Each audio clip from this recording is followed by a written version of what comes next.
বিসমিল্লাহির রহমানির রহিম। আজকে হচ্ছে 26শে অক্টোবর 2025। আমাদের বার কাউন্সিল প্রিলিমিনারি ব্যাচ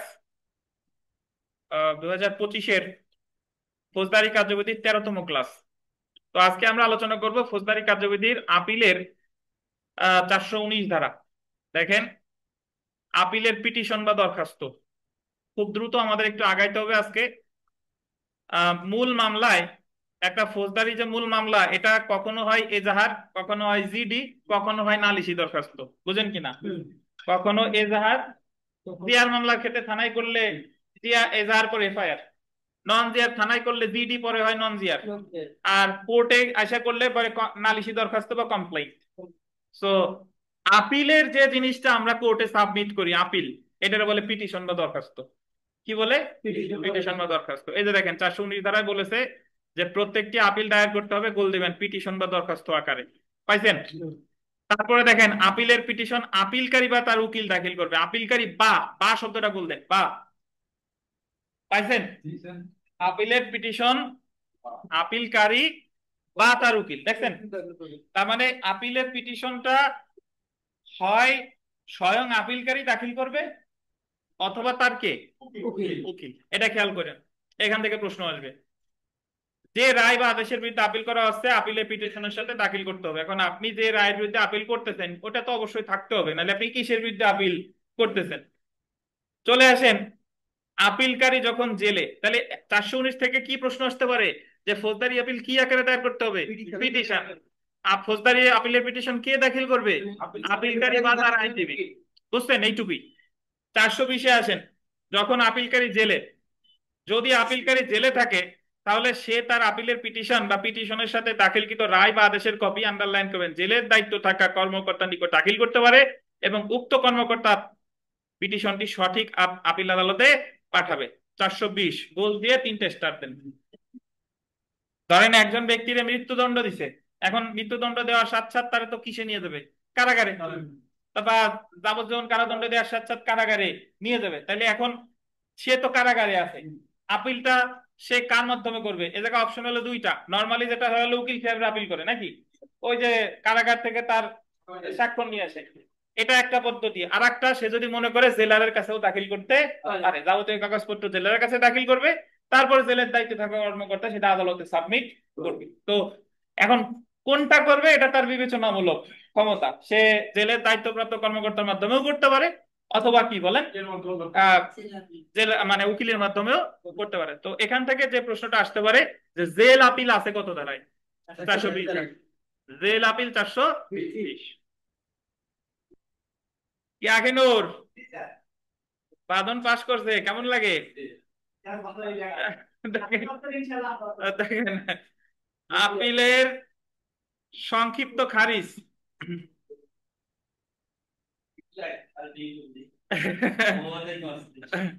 আপিলের সংক্ষিপ্ত খারিজ, সামারি ডিসমিসাল অফ আপিল। সংক্ষিপ্ত নিচে লেখেন সরাসরি, সংক্ষিপ্ত নিচে লেখেন সরাসরি।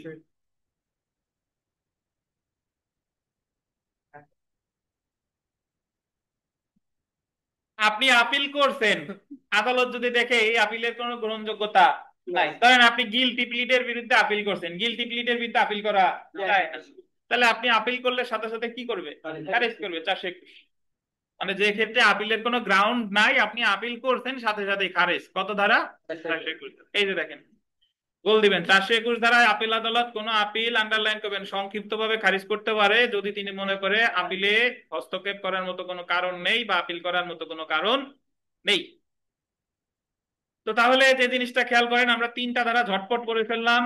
আপিল পিটিশন আকারে দাখিল করে 419, জেল আপিল আছে 420, আপিল সরাসরি খারিজ করে 421। বিগত বছরের প্রশ্ন দেখেন, যে আপিল আদালত, আপিল আদালত সরাসরি আপিল খারিজ করতে পারে ফৌজদারি কার্যবিধির কত ধারায়? 421 ধারায়। ঠিক আছে। আম, 1 নাম্বার প্রশ্ন ভিভিআই, 2 নাম্বার প্রশ্নটা ভিভিআই, এটা একটু পড়ি দেখেন। দেওয়ানি আপিলের ক্ষেত্রে গোল দিবেন যেটা মেমোরান্ডাম অফ আপিল। ফৌজদারি মামলায় সেটা ড্যাশ নামে পরিচিত, পিটিশন অফ আপিল। দেখেন, দেওয়ানি মামলায় যেটা বলে আপিলের মেমো বলেন, আপনারা সংক্ষেপে বলেন মেমো, ওই যে ডিলে পিটিশনের মতো। নাকি ইসমাইল? মেমোরান্ডাম অফ আপিল, ফৌজদারিতে সেটাকে কি বলে? Petition, petition of appeal. তাহলে মনে রাখবেন, দেওয়ানি মামলায় বলে মেমোরান্ডাম অফ আপিল, ফৌজদারি মামলায় বলে কি? Petition of appeal. 4 নাম্বার প্রশ্নটা বিবিআই। 4 নাম্বার, প্রত্যেকটি ফৌজদারি আপিল দায়ের করতে হবে আপিলকারী বা তার আইনজীবী কর্তৃক। কে কর্তৃক? আপিলকারী বা তার আইনজীবী কর্তৃক। 5 গুরুত্বপূর্ণ। 6 গুরুত্বপূর্ণ। আমরা চলে আসি আপিল নিষ্পত্তিতে আপিল আদালতের ক্ষমতা, বা সংক্ষেপে বলা যেতে পারে যে আপিল আদালতের ক্ষমতা। যদি বলে ফৌজদারি কার্যবিধির অধীন আপিল আদালতের ক্ষমতা আছে কত ধারায়? 423 ধারায়। দেখেন, আপনাদের অধিকাংশর যে সমস্যা, একটু আগে আমার ইউটিউবের চ্যানেলে একজন ভদ্রলোক একটা কমেন্ট করছে যে স্যার আমি ব্রাকে চাকরি করতাম, এখন চাকরি ছেড়ে এসে উকিল হইতে আসছি, আপনার ক্লাস লেকচার দেখি আমার তো ধারা টারা কোনো কিছু মনে থাকে না, কেন যে চাকরি ছেড়ে আসলাম, অন্য কোনো উপায় থাকলে সেই জায়গা চলে যেতাম। তো ধারা আসলে আপনার এগুলো তো একদিনে মনে থাকার বিষয় না, এটা হচ্ছে একটা চলমান প্রক্রিয়া। আপনি বারবার বারবার পড়তে পড়তে মনে থাকবে। আর ধারা মনে না থাকলে কোনো সমস্যা নাই।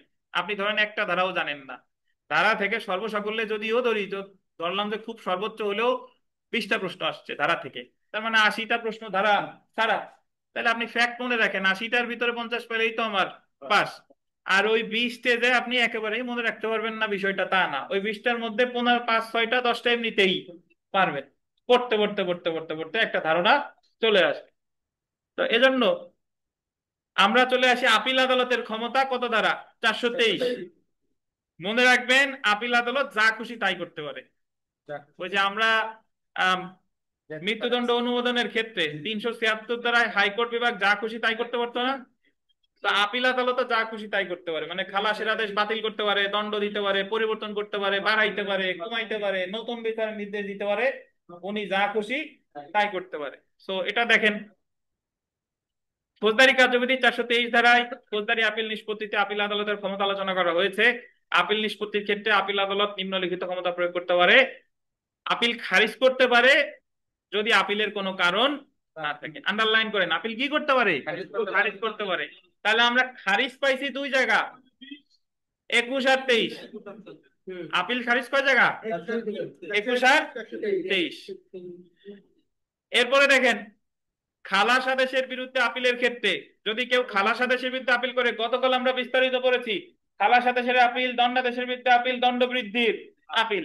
তো খালাস আদেশের বিরুদ্ধে আপিল করলে কি করে? দেখেন, খালাস আদেশ বাতিল বা পরিবর্তন করতে পারে, অধিকতর অনুসন্ধানের নির্দেশ দিতে পারে, পুনরায় বিচারের নির্দেশ দিতে পারে, অভিযুক্তকে দোষী পেলে আইন অনুযায়ী শাস্তি দিতে পারে। দেখছেন, এই যে যে পুনরায় বিচারের নির্দেশ, এটা আন্ডারলাইন করেন। পুনরায় বিচারের নির্দেশ পাইছেন? পুনরায় বিচারের নির্দেশ, এর নিচে লেখেন রিমান্ড।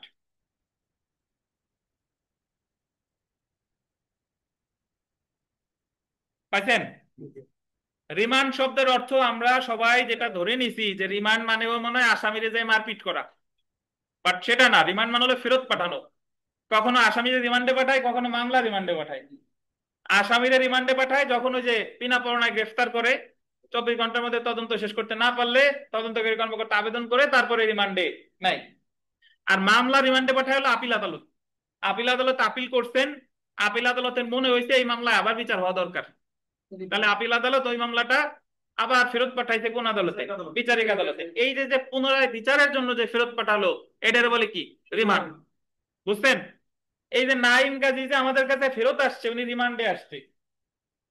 উনি আগে আমাদের কাছে করতো, আজকে আবার ফেরত আসছে, তার মানে কি? রিমান্ডে আসছে। তার মানে এই না যে ওনারা আমরা টর্চার করবো। আচ্ছা, আচ্ছা দেখেন, তারপরে দেখেন, দণ্ডাদেশের বিরুদ্ধে আপিলের ক্ষেত্রে শাস্তি বাতিল করতে পারে। এই ফেরদৌস বলেন যে দণ্ডাদেশের বিরুদ্ধে আপিল কে করে? পিপি করে না অভিযোগকারী করে? পিপি করে। দণ্ডাদেশের বিরুদ্ধে আসামি করে। পিপির কথা আসবে কেন? দণ্ড পাইছে কি আসামি? আপিল করবে কে? দেখেন, আমি কি অপর্যাপ্ত দণ্ডাদেশ বলছি? আমি তো বলছি দণ্ডাদেশ। দেখেন, তাহলে দণ্ডাদেশের বিরুদ্ধে আপিলের ক্ষেত্রে দেখেন শাস্তি বাতিল করতে পারে, আসামিকে খালাস দিতে পারে, গোল দিবেন, অব্যাহতি দিতে পারে, পুনরায় আসামিকে বিচারের আদেশ দিতে পারে। পুনরায় বিচারে মানে কি? রিমান্ড। শাস্তি বহাল রাখতে পারে, শাস্তি কমাতে পারে, ইত্যাদি। দেখছেন, ইভেন শাস্তি বাড়াইতেও পারে। ওই যে ইত্যাদি আছে, ইত্যাদি তাহলে আর কি থাকে? এই জায়গায় যতগুলো আছে তারপরেও যদি ইত্যাদি থাকে তার মানে শাস্তি বাড়াতেও পারে। তারপরে দেখেন, দণ্ড বৃদ্ধির আপিলের ক্ষেত্রে, এই বলেন, দীপক গতকাল আসছিলেন, বলেন দণ্ড বৃদ্ধির আপিল কে করে?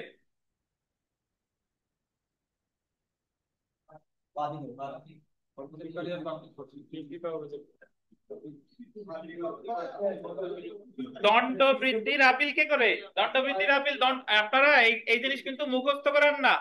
আপনি দেখবেন দণ্ড পাইছে কে? আসামি। তাহলে আসামি কি চাইবে তার দণ্ড বৃদ্ধি হোক? কে চাইবে?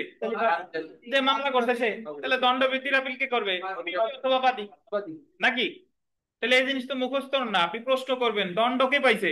আসামি। তাহলে দণ্ডাদেশের বিরুদ্ধে আপিল আসামি। খালাস কে পাইছে? আসামি। তাহলে খালাসের বিরুদ্ধে আপিল করবে কি? বাদী। দণ্ড বৃদ্ধি, আসামি তো দণ্ড পাইছে, আসামি তো নিশ্চয় বৃদ্ধি চাইবে না, তাহলে দণ্ড বৃদ্ধির আপিল কে করবে? বাদী বা পিপি।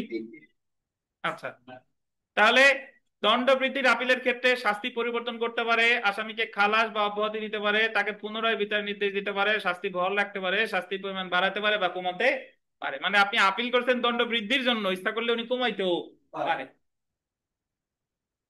সব শেষে দেখেন, অন্যান্য আদেশের বিরুদ্ধে আপিলের ক্ষেত্রে আদেশ পরিবর্তন বা বাতিল করতে পারে। এছাড়া তো অন্যান্য আরো অনেক আপিল আছে, সেইগুলোর বিরুদ্ধে দণ্ড মানে আদেশ পরিবর্তন বা বাতিল করতে পারে। তাহলে আমরা যদি বলি যে তাহলে আপিল আদালত কি করতে পারে? যা খুশি তাই করতে পারে। কত ধারায়? 423 ধারায়। এখানে একটু লিখে রাখেন, দেওয়ানি কার্যবিধি 107 ধারা। দেওয়ানি কার্যবিধি 107 ধারা।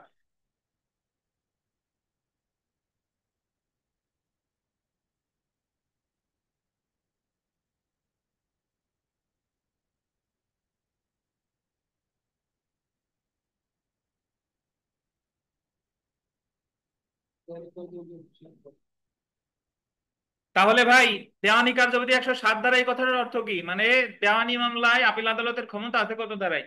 107। আর ফৌজদারি মামলা আপিল আদালতের ক্ষমতা 423।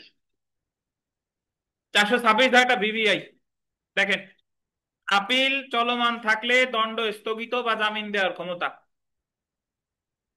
আপিল চলমান থাকলে দণ্ড স্থগিত বা জামিন দেওয়ার ক্ষমতা।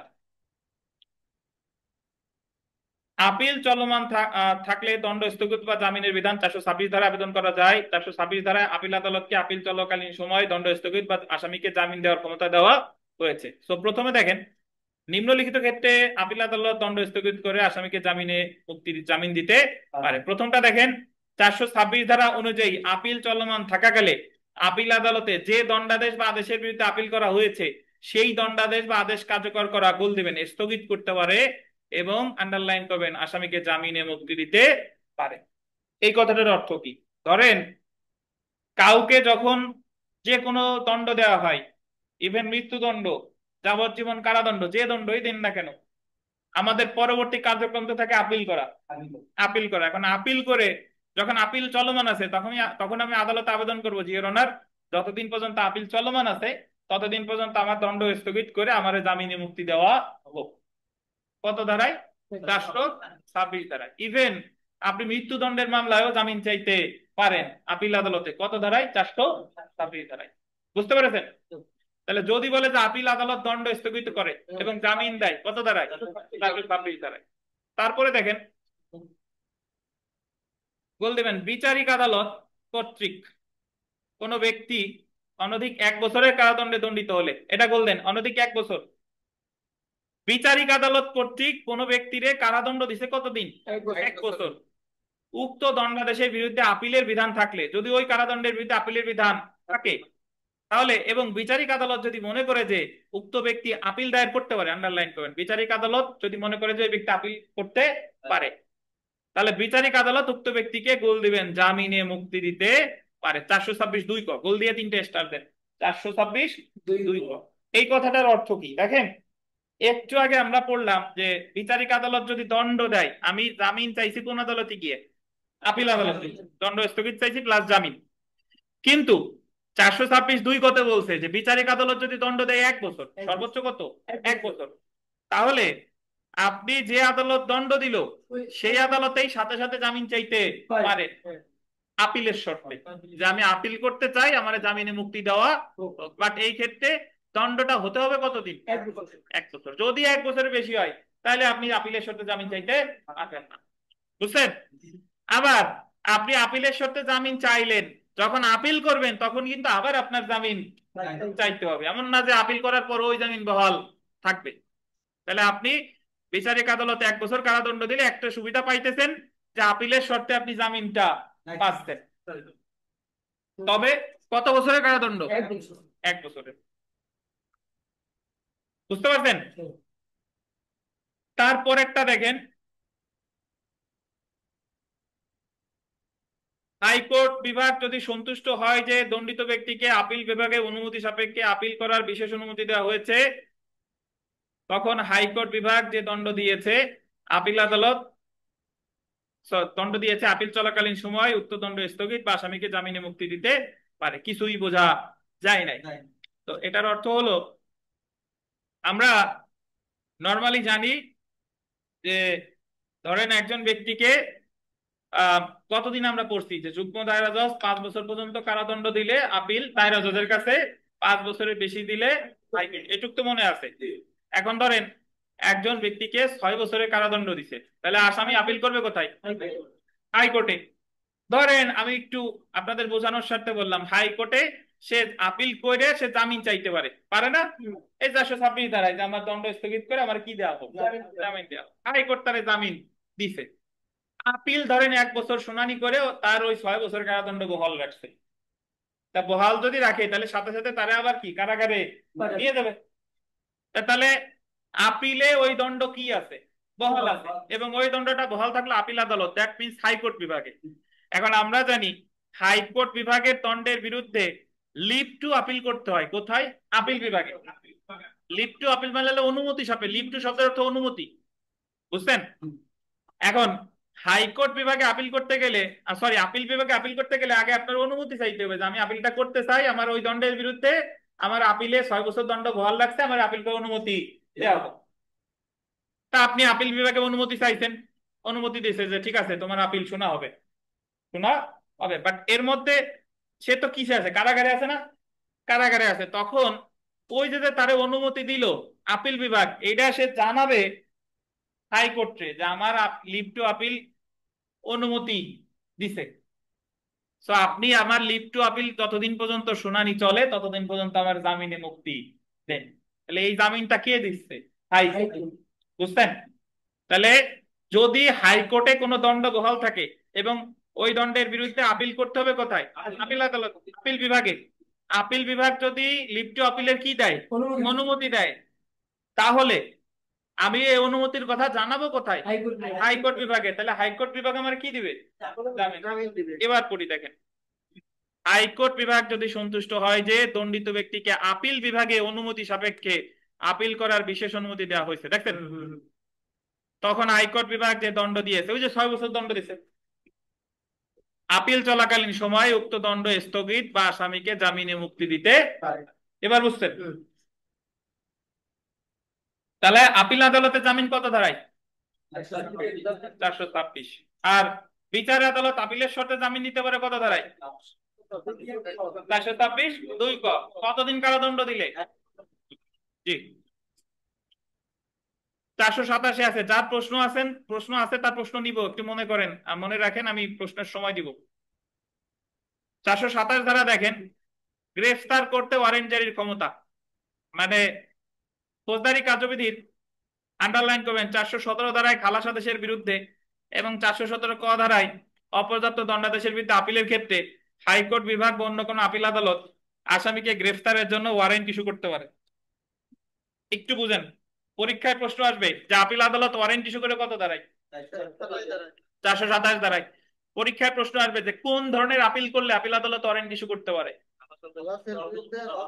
খালাস আর কি অপদার্থ দণ্ড। এখন এই দুইটার বাস্তব কারণ ব্যাখ্যা দেন। খালাসের ক্ষেত্রে আসামি ছাড়া থাকে না, আসামি তো খালাস পাইছে, তাহলে পিপি তে আপিল করছে, পিপি আপিল করলে তাহলে তার প্রতি আপিল আদালত ওই আসামিকে ধরার জন্য কি ইস্যু করতে পারে, করতে পারে। বুঝেন কিনা? আবার দণ্ড বৃদ্ধির ক্ষেত্রে দেখা গেল 2 মাস কারাদণ্ড দিছে, সে খেটে বের হয়ে গেছে, তাহলে দণ্ড বৃদ্ধির আপিল করলো, সেই ক্ষেত্রেও কি ওয়ারেন্ট ইস্যু করতে পারে। কিন্তু দণ্ডাদেশের ক্ষেত্রে করে তো আসামি, সে তো অলরেডি কারাগারে আছে, তাহলে কি ওয়ারেন্ট দিবে? তার তো ওয়ারেন্ট দিবে না। তাইলে মনে রাখতে হবে যে কোন কোন আপিলের ক্ষেত্রে ওয়ারেন্ট ইস্যু করে। খালাস, দণ্ড বৃদ্ধি। কত ধারা? 427। গ্রেফতার করে যে আদালতে হাজির করা হয়, উক্ত আদালত আসামিকে কারাগারে পাঠাতে পারে বা গোল দিবেন জামিনে মুক্তি দিতে পারে। তাহলে কারাগারেও পাঠাইতে পারে, জামিনে মুক্তিও দিতে পারে। তাহলে আপিল আদালত জামিন দিতে পারে প্রকৃতপক্ষে দুইটা ধারায়, একটা হলো 426 আর একটা হলো 427। বুঝতে পারছেন? 428 দেখেন, আপিল আদালত কর্তৃক, আন্ডারলাইন করবেন, অধিকতর সাক্ষ্য গ্রহণ বা সাক্ষ্য গ্রহণের আদেশ দেওয়া। অধিকতর সাক্ষ্য গ্রহণ বা সাক্ষ্য গ্রহণের আদেশ দেওয়া। একটা বিষয় দেখেন, সাধারণত সাক্ষ্য গ্রহণের দায়িত্ব হচ্ছে বিচারিক আদালতের, আপিল আদালতের কিন্তু সাক্ষ্য গ্রহণের দায়িত্ব না, এটা জানেন। কিন্তু আপিল আদালত যদি মনে করে যে বিচারিক আদালত একটা বিষয় সাক্ষ্য গ্রহণ করে নাই, বা আপিল আদালত যদি মনে করে যে বিচারিক আদালত করুক বা না করুক এই বিষয়ে সাক্ষ্য গ্রহণ করা দরকার, তাহলে আপিল আদালত সেই সাক্ষ্য গ্রহণ করতে পারে ফৌজদারি কার্যবিধি 428 ধারায়। এই যে দেখেন যে আপিল আদালত কর্তৃক অধিকতর সাক্ষ্য গ্রহণ বা সাক্ষ্য গ্রহণের আদেশ দেওয়া। 428 ধারার অধীন আপিল আদালত গোল দিবেন অতিরিক্ত সাক্ষ্য গ্রহণ করতে পারে বা বিচারকারী আদালতকে অতিরিক্ত সাক্ষ্য গ্রহণের নির্দেশ দিতে পারে। তার মানে স্বয়ং আপিল আদালত পারে, অথবা নির্দেশ দিবে কারে? বিচারিক আদালতে। তাহলে পরীক্ষায় প্রশ্ন আসবে যে অতিরিক্ত সাক্ষ্য গ্রহণ কি কে করবে? স্বয়ং আপিল আদালত অথবা বিচার আদালতে কি দিবে? নির্দেশ দিবে। এখানে একটু নিচে স্টার দিয়ে লেখেন, উক্ত সাক্ষ্য গ্রহণ, উক্ত সাক্ষ্য গ্রহণ অনুসন্ধান হিসেবে গণ্য হবে। লেখেন, উক্ত সাক্ষ্য গ্রহণ অনুসন্ধান হিসেবে গণ্য হবে।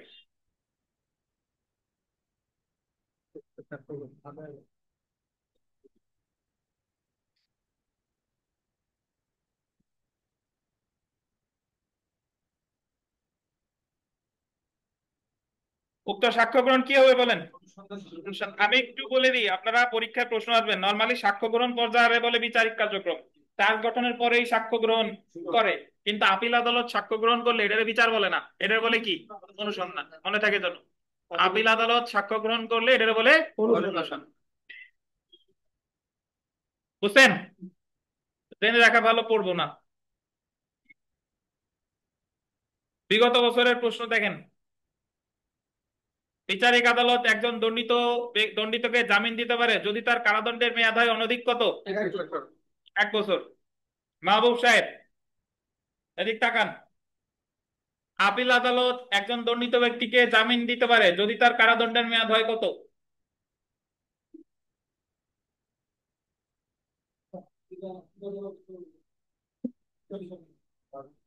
আমি যে প্রশ্ন করছি এটি উত্তর দেন। আপিল আদালত একজন দণ্ডিত ব্যক্তিকে জামিন দিতে পারে যদি তার কারাদণ্ডের মেয়াদ হয় কত বছর?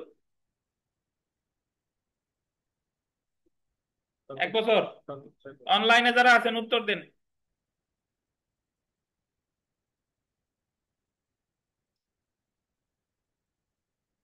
কেউ পারবেন?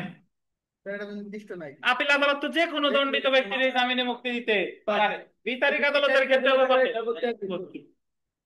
বুঝছেন? আচ্ছা, তারপরে এখানে 2 নম্বর প্রশ্নটা দেখেন, দ্য পেনাল কোড 1860-এর 323 ধারায় দোষী সাব্যস্ত হলে জুডিশিয়াল ম্যাজিস্ট্রেট করিমকে 1 বছরের বিনাশ্রম কারাদণ্ড প্রদান করেন। করিম উক্ত রায়ের কার্যকারিতা স্থগিত চেয়ে আপিল দায়েরের শর্তে জামিনের আবেদন করেন। আপিল দায়েরের শর্তে যে আমি আপিল করবো, আমার জামিন দেন। করিমের দরখাস্তটি the code of criminal procedure 1898 কোন ধারায় আনীত হয়েছে বলেন? 426। আরো স্পেসিফিক করে বললে 426(2) ক, যেহেতু কারাদণ্ড দিছে 1 বছর। বুঝছেন? সো সেলফ 426, 27, 28 এই 3টা ধারা আমরা পড়লাম। 26-এ আছে জামিন, 27-এ ওয়ারেন্ট জারি প্লাস জামিন, আর 28 হলো অতিরিক্ত সাক্ষ্য গ্রহণ। সেলফ প্র্যাকটিসের 2 নাম্বার প্রশ্নটা ভিভিআই। দেখেন, আপিল আদালত সংক্ষিপ্তভাবে আপিল খারিজ, সামারি ডিসপোজাল অফ আপিল, সংক্ষিপ্তভাবে আপিল খারিজের আর এক নাম কি? সরাসরি খারিজ। কি বলেন? সরাসরি খারিজ করতে পারে কত ধারায়? কত ধারায়? 421। ব্যাখ্যাটা খুবই গুরুত্বপূর্ণ। দেখেন, যদি আপিল আদালত মনে করে আপিলের কোনো কারণ নেই, তাহলে আপিল আদালত আপিলটি সংক্ষিপ্তভাবে খারিজ করে দিতে পারে। এই ক্ষেত্রে আপিল আদালত নিম্ন আদালতের নথি তলব করতে পারে, কিন্তু নথি তলব করতে বাধ্য না। এই কথাটা বিবিএল 3টে স্টার। পরীক্ষায় প্রশ্ন আসবে যে আপিল আদালত যদি আপিল সরাসরি খারিজ করে, তাহলে নিম্ন আদালতের নথি তলব করতে বাধ্য কিনা। নথি তলব তো বুঝেন, আপিল করতে নিম্ন আদালতে ফাইল পত্র তার আনা লাগবে কিনা, না এই খারিজ করতে পারে, সেই এখতিয়ার তার আছে। কিন্তু আপিলে কোনো কারণ না থাকে। 4 নম্বরটা দেখেন, 421 ধারায় আপিল খারিজের আদেশ দেওয়ার ক্ষেত্রে মামলার নথি তলব করা আদালতের জন্য কি বিবেচনামূলক। 3টে স্টার ভিভিআই।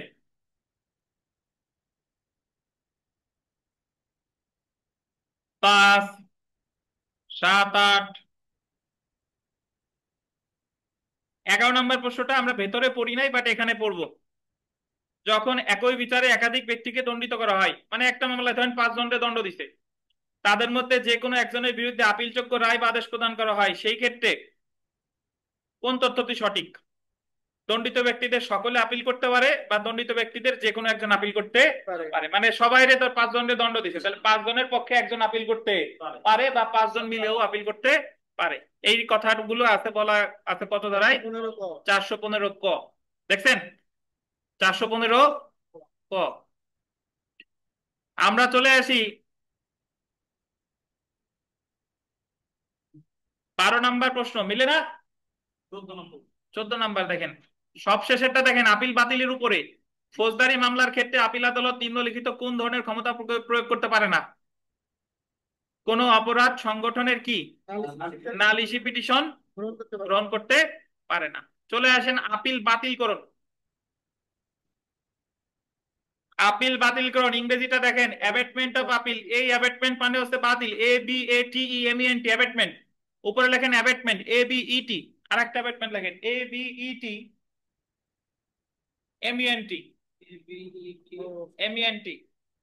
এই অ্যাবেটমেন্ট মানে হলো প্ররোচনা বা সহায়তা। প্ররোচনা বা সহায়তা। এই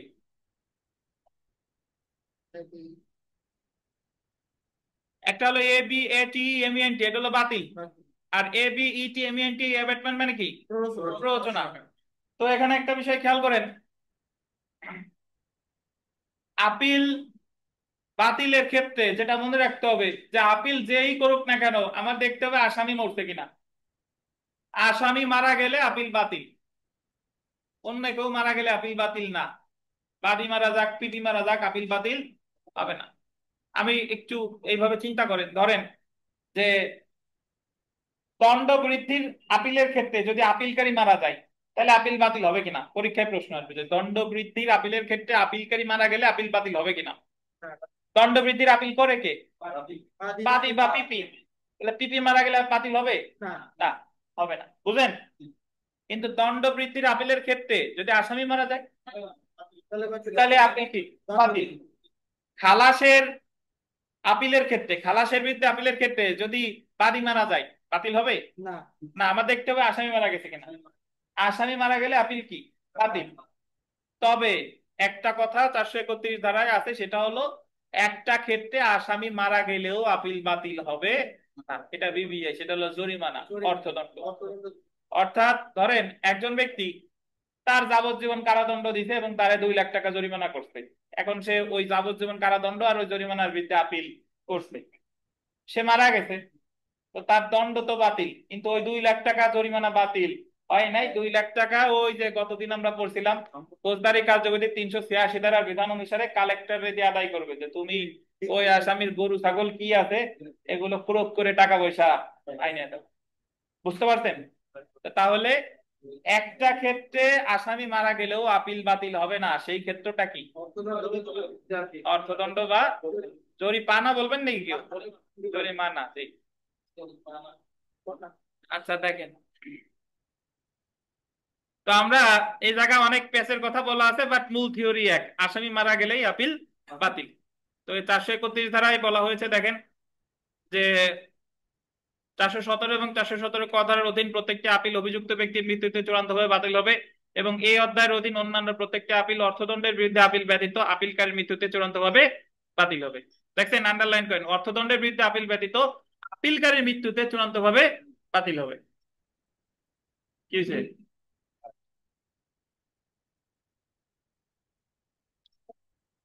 তো এতটুকু মনে রাখলেই হবে, বুঝছেন? কে মারা গেলে আপিল বাতিল হবে? আসামি। জেনে রাখা ভালোতে আসেন, জেনে রাখা ভালো। জরিমানা বা অর্থদণ্ডের বিরুদ্ধে আপিল হলে আপিলকারী মারা গেলেও আপিলটি পণ্ড বা বাতিল হবে না, এবং আপিলকারীর আইনগত প্রতিনিধিরা স্থলাভিষিক্ত হবে। দেখছেন, জরিমানার ক্ষেত্রে যদি মারা যায়, তা আপিলকারী যে আইনগত প্রতিনিধি আছে, নির্মল মারা গেলে নির্মলের যে আইনগত প্রতিনিধি আছে, তারা সবাই স্থলাভিষিক্ত হবে। ঠিক আছে? তারপরে দেখেন যে পরের পয়েন্টটা, প্রতিবাদী বা রেসপন্ডেন্ট। একটা কথা বলে রাখা ভালো ভাই, আহ, যিনি আপিল করে তারা বলে আপিলকারী বা আপিলেন্ট, আর যার বিরুদ্ধে আপিল করে তারা বলে প্রতিবাদী বা রেসপন্ডেন্ট। বুঝছেন? আপিল যে করে তারা কি বলে? আপিলকারী বা আপিলেন্ট। আর যার বিরুদ্ধে আপিল করে প্রতিবাদী বা রেসপন্ডেন্ট। তাহলে প্রতিবাদীকে আপিলের নোটিশ জারি তারিখ হতে গোল দিবেন 90 দিনের মধ্যে। 90 দিনের জায়গায় লেখেন কার্য দিবস, 90 কার্য দিবসের মধ্যে আপিল নিষ্পত্তি করবে। এটা এই সময় আদালতের জন্য নির্দেশনামূলক, বাধ্যতামূলক না। 442 ক, গোল দিয়ে 3টে স্টার দেন। পরীক্ষায় যেটা প্রশ্ন আসবে যে আপিল নিষ্পত্তির সময় কত, 90 কার্য দিবস। কত ধারায় বলছে? 442 ক। তাহলে আপিল নিষ্পত্তির সময় হলো 90 কার্য দিবস, 442 ক। তো এই ছিল হচ্ছে আমাদের আপিল রিলেটেড অধ্যায়, আপিল সংক্রান্ত অধ্যায়। আমরা বিগত বছরের প্রশ্ন যা আছে একটু কষ্ট করে পড়ে ফেলবেন। যদি বলে আপিল অ্যাবেইট হয় কত ধারায়? 431। কখন আসামি মারা গেলেও আপিল অ্যাবেইট হবে না? অর্থদণ্ডের ক্ষেত্রে, অর্থদণ্ডের ক্ষেত্রে নাকি? আর এই তো, আমরা নামাজের বিরতি, নামাজ শেষে আমরা রিভিশন করব। তো তার আগে কে যেন প্রশ্ন করতে চাইছিলেন, আমি আনমিউট করে দিচ্ছি, দয়া করে প্রশ্নটা করেন।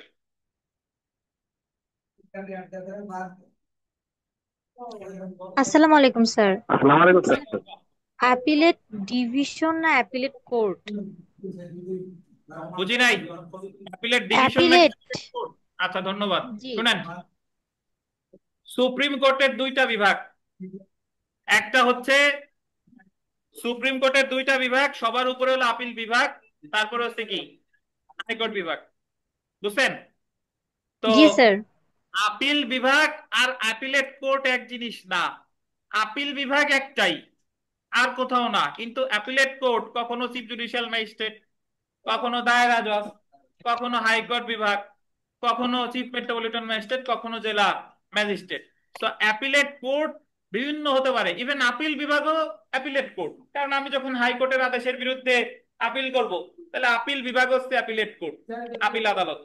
বুঝছেন? তাহলে আপিল বিভাগ হলো হাইকোর্ট বিভাগের যে দুইটা, সরি, সুপ্রিম কোর্টের যে দুইটা বিভাগ, সবার উপরে হলো আপিল বিভাগ, তারপর হচ্ছে হাইকোর্ট বিভাগ। আর আপিল আদালত যেটা, কোনো নিম্ন আদালতের সিদ্ধান্তের বিরুদ্ধে যে আদালতে আপনি আপিল করেন, সেটাকে বলে আপিল আদালত। বুঝতে পারছেন? আচ্ছা, সুপ্রিম কোর্টে যেটা আছে ওটা অ্যাপিলেট ডিভিশন। জি, স্যার সুপ্রিম কোর্টে। আমাদের ফৌজদারি কাজ বাট সেটা আপিল অ্যাফিলিয়েটেড আদালত হয় ডিভিশনের কখন? যখন হাইকোর্টের আদেশের বিরুদ্ধে ওই জায়গায় আপিল হবে, তখন তো ওইটাও আপিল আদালত হচ্ছে। বুঝেন নাই? স্যার হ্যাঁ, বুঝতে পারছি। আরেকবার বলুন স্যার, আরেকবার একই বলুন কথা স্যার। বলেন। স্যার স্যার এটাই জিজ্ঞাসা করছিলাম যে একটা কথা অ্যাফিলিয়েটেড বুঝি না, ডিভিশনের ব্লুটুথ ফাংশনটা কি? ওই ইয়ারবাড খুলে এমনিতে প্রশ্ন করেন। যারা আপনারা ইয়ারবাড দিয়ে ক্লাস করেন, আপনারা কথা বললে ক্লিয়ার শোনা যায় না। স্যার অ্যাপিলেটেড ডিভিশনের ফাংশনটা কি আমাদের পড়ার ক্ষেত্রে আমি এইটা জিজ্ঞাসা করতে চাচ্ছিলাম। আমাদের ফাংশন আপাতত ওই জায়গা নাই। আমরা হাইকোর্ট ডিভিশন কোনো সিদ্ধান্ত দিলে আপিল বিভাগে আপিল হবে, এলো ফাংশন, আর কিছু নাই। স্যার অ্যাপিলে হাইকোর্ট ডিভিশন আমরা যেমন জানি যে দায়রা আদালতে 3 প্রকার জাজ থাকে, হাইকোর্টে এরকম কি কোনো জাজ থাকে স্যার? না না, হাইকোর্ট হাইকোর্ট ডিভিশনে হাইকোর্ট বিভাগে, হাইকোর্ট বিভাগ, হাইকোর্ট বিভাগ। স্যার আমার আরেকটা কোশ্চেন আছে, করব? করেন, দ্রুত করেন। স্যার 243 ধারায় যে আহ, দণ্ড স্বীকারের ভিত্তিতে যে মানে আসামিকে যে শাস্তি দেওয়া হয়, এটা চার্জ গঠনের আগে না পরে? পরে। স্যার তাহলে স্যার অ্যান্সার যে আগে লেখা হয়েছে, মানে আচ্ছা, কালকে যে আগে পরীক্ষা দিলাম আগে লেখা থাকলে ঠিক করে নেন, এটা পরে হবে। আগে যদি লেখা থাকে উত্তর ভুল আছে, পরে হবে, ঠিক করে নেন। আচ্ছা স্যার, তাহলে ওই ওই সমনের অ্যান্সারটা তাহলে কি হবে, মানে সমনের ওই সমানের অ্যান্সারটা তাহলে answer আমি আপনার ভয়েস দিছি, দেখেন ওই ভয়েস শুনেন। স্যার ওইটা হচ্ছে 248, মানে প্রত্যাহার করলে খালাস, কিন্তু 47-এ আমি অ্যান্সারটা কি করব? তাহলে সালিশেও প্রত্যাহারেও একই, সমন দিক বা না দিক অনুপস্থিত থাকলেই খালাস। 247। হ্যাঁ স্যার, কিন্তু প্রশ্ন উত্তরে কিন্তু ছিল সমন দিবে নাকি ওয়ারেন্ট দিবে নাকি যে কোনো একটাতে, আমি কোনটাতে টিক দিব? আরে আগে তো ওই প্রশ্নটা তো আপনার, আরে ভাই কথা শুনেন না আপনারা, এতটুকু কমন সেন্স নাই যে আমি একজনের প্রশ্নের উত্তর দিচ্ছি কথা বলে যাচ্ছেন।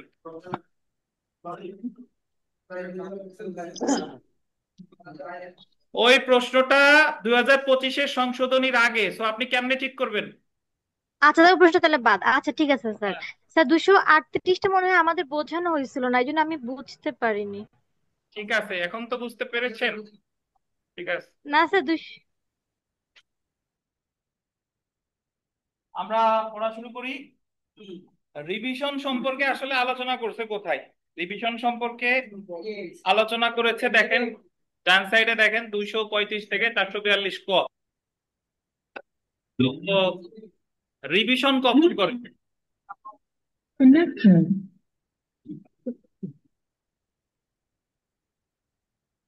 দেখেন, যখন নিম্ন আদালতের কোনো রায়ে আইনগত ভুল ত্রুটি থাকে এবং ওই আইনগত ভুল ত্রুটির কারণে যদি ন্যায় বিচার ব্যাহত হয় এবং যদি সেখানে আপিলের বিধান না থাকে, তখনই করে হচ্ছে রিভিশন। আর আপিল দুইটা ক্ষেত্রে করা যায়, ঘটনাগত ভুল, আইনগত ভুল, বা ঘটনাগত প্রশ্ন, আইনগত প্রশ্ন, কিন্তু রিভিশন করা যায় শুধুমাত্র আইনগত প্রশ্ন বা আইনগত ভুল। বুঝছেন? তো রিভিশন আগে বলে নি, রিভিশন দুইটা আদালতে করা যায়, একটা হলো দায়রা জজ আর একটা হলো হাইকোর্ট বিভাগ। তো রিভিশন, কোন রিভিশন আপনি কোথায় করবেন এটা আগে শুনেন। ম্যাজিস্ট্রেট কর্তৃক যে কোনো আপিল অযোগ্য আদেশ হইলে দায়রা জজ, আর দায়রা আদালত কর্তৃক, দ্যাট মিনস দায়রা জজ, অতিরিক্ত দায়রা জজ, যুগ্ম দায়রা জজ, এরা যদি কোনো আপিল অযোগ্য আদেশ দেয় তাহলে রিভিশন হাইকোর্ট। বুঝছেন? ওই খালাসের মতো, মনে আছে কিনা, যে ম্যাজিস্ট্রেট আদালত খালাস দিলে আপিল করতাম দায়রা জজের কাছে, আর দায়রা আদালত খালাস দিলে আপিল করতাম কোথায়? হাইকোর্ট বিভাগে। হাইকোর্ট বিভাগে, ঠিক আছে। তো তাহলে রিভিশন যদি দায়রা জজ দেয়, দায়রা আদালত দিলে হাইকোর্ট বিভাগে, আর ম্যাজিস্ট্রেট আদালত দিলে দায়রা জজের কাছে। তো আমরা একটু রিভিশনের অর্থ এখানে যদি দেখেন, এই যে রিভিশনের কোনো সংজ্ঞা আমাদের কোথাও দেয় নাই। রিভিশনের ক্ষমতা দেখেন, রিভিশন অর্থ হলো সংশোধন বা উৎকর্ষ সাধনার্থে পুনরীক্ষণ বা সতর্ক বিবেচনা। এত জটিল ভাষা দিয়ে আমাদের দরকার নাই। রিভিশন মানে হলো, দেখেন, রিভিশন হলো নিম্ন আদালতের নথি পরীক্ষা করে ঊর্ধ্বতন কর্তৃক ভুল ত্রুটি সংশোধন করা। ভুল ত্রুটির আগে লেখেন আইনগত ভুল ত্রুটি। কি ভুল ত্রুটি? আইনগত ভুল ত্রুটি। ফৌজদারি কার্যবিধি 435 থেকে 440 এবং 442 থেকে 442 ক পর্যন্ত রিভিশন সম্পর্কে আলোচনা করা হয়েছে। তাহলে 435 থেকে 440 আর 442 থেকে 442 ক। তো এখন আমরা চলে আসি, রিভিশন করা যায় কয়টা আদালতে? রিভিশন করা যায় আপনার হাইকোর্ট বিভাগ, আর একটা হলো দায়রা জজ বা অতিরিক্ত দায়রা জজ। তো হাইকোর্ট বিভাগের এই জায়গায় লেখেন, একটু ব্র্যাকেটে লেখেন 435 প্লাস 439, 435 প্লাস 439, 435 প্লাস 439, 435 প্লাস 439। আর দায়রা জজ বা অতিরিক্ত দায়রা জজ এখানে লিখবেন 435 প্লাস 439 ক। 435 প্লাস 439 ক। লিখেছেন? তাহলে যদি পরীক্ষায় প্রশ্ন আসে যে হাইকোর্ট বিভাগের রিভিশন কত ধারায়, অ্যাকচুয়ালি 439, আর দায়রা জজ হলো 439 ক। এখন আপনি যদি বলেন যে স্যার 435 তো দুই জায়গায় আছে, দুই জায়গায় নথি তলব, মানে আপনি তো রিভিশন ওই আদালতে করলেন কিন্তু ওই মামলার নথিপত্র তো ওই আদালতে নাই, তাহলে নথি তলব করার যে আবেদন এটা হলো 435।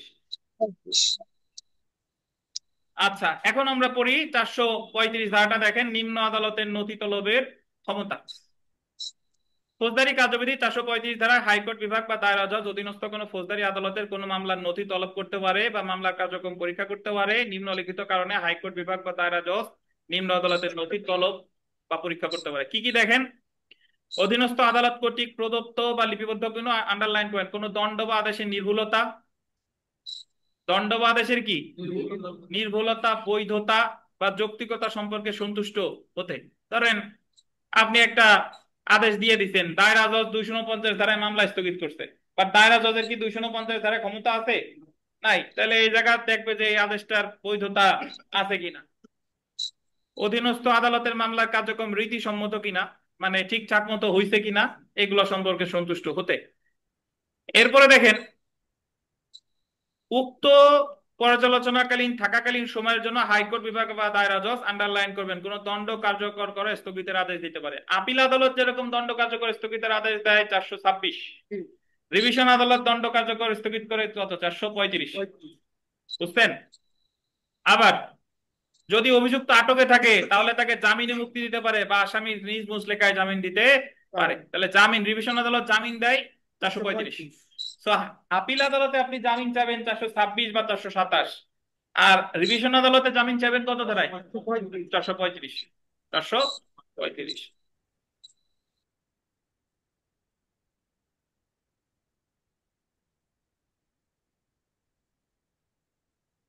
ধারা 426, অনুসন্ধানের আদেশ দেওয়ার ক্ষমতা, power to order inquiry. Underline করেন, অনুসন্ধানের আদেশ দেওয়ার ক্ষমতা। 1 2 3 যা লেখা আছে এগুলো পড়বো না, লাস্টের 3টা পয়েন্ট পড়বো, যে কে কে অনুসন্ধানের আদেশ দিতে পারে, কোন কোন ক্ষেত্রে আর কি। 203 ধারায় খারিজ হয়েছে এমন কোন নালিশ বিষয়, আপনি মামলা দায়েরের জবানবন্দি নিছিল 200 ধারায়, জবানবন্দি নেওয়ার পরে ওনার কাছে মনে হয়েছে এই ঘটনার কোনো ভিত্তি নাই, তাহলে নালিশ খারিজ করে কত ধারায়? 203। আপনাদের মনে আছে কিনা 203 ধারায় নালিশ খারিজ করলে দুইটা প্রতিকার ছিল, নতুন মামলা করা যায় বা রিভিশন করা যায়। যদি আপনি রিভিশন করেন তাহলে রিভিশন আদালত অনুসন্ধানের আদেশ দিতে পারে, তাহলে নালিশ খারিজ হলে রিভিশন আদালত অনুসন্ধানের আদেশ দিতে পারে।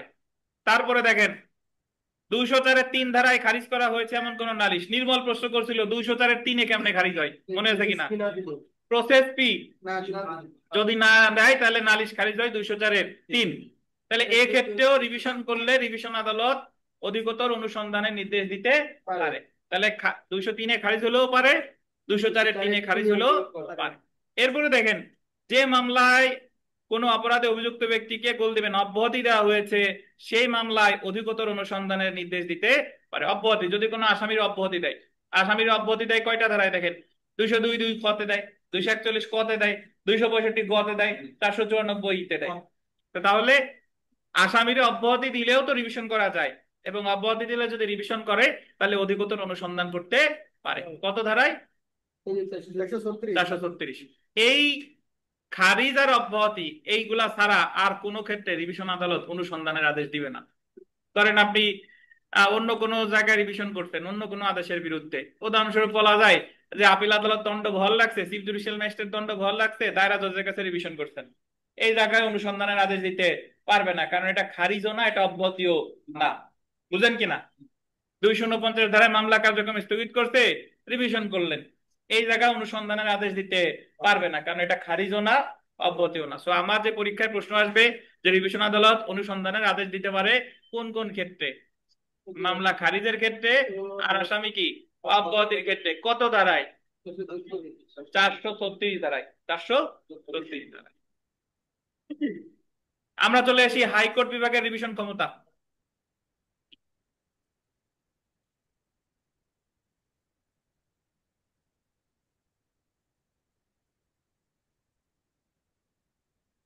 চারশো 39 ধারায় হাইকোর্ট বিভাগকে রিভিশন ক্ষমতা দেওয়া হয়েছে, মামলার নথি রিভাইজ করে রিভিশনের সময় হাইকোর্ট বিভাগ বল দিবেন আসামির শাস্তি বাড়াইতে পারে।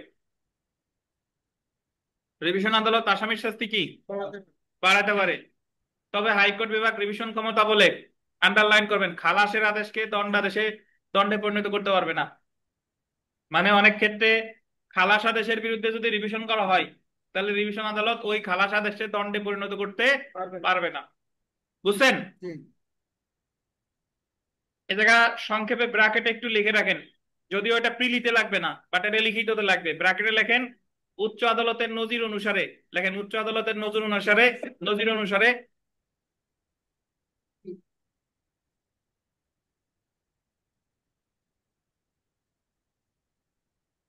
উচ্চ আদালতের নজির অনুসারে বিশেষ ক্ষেত্রে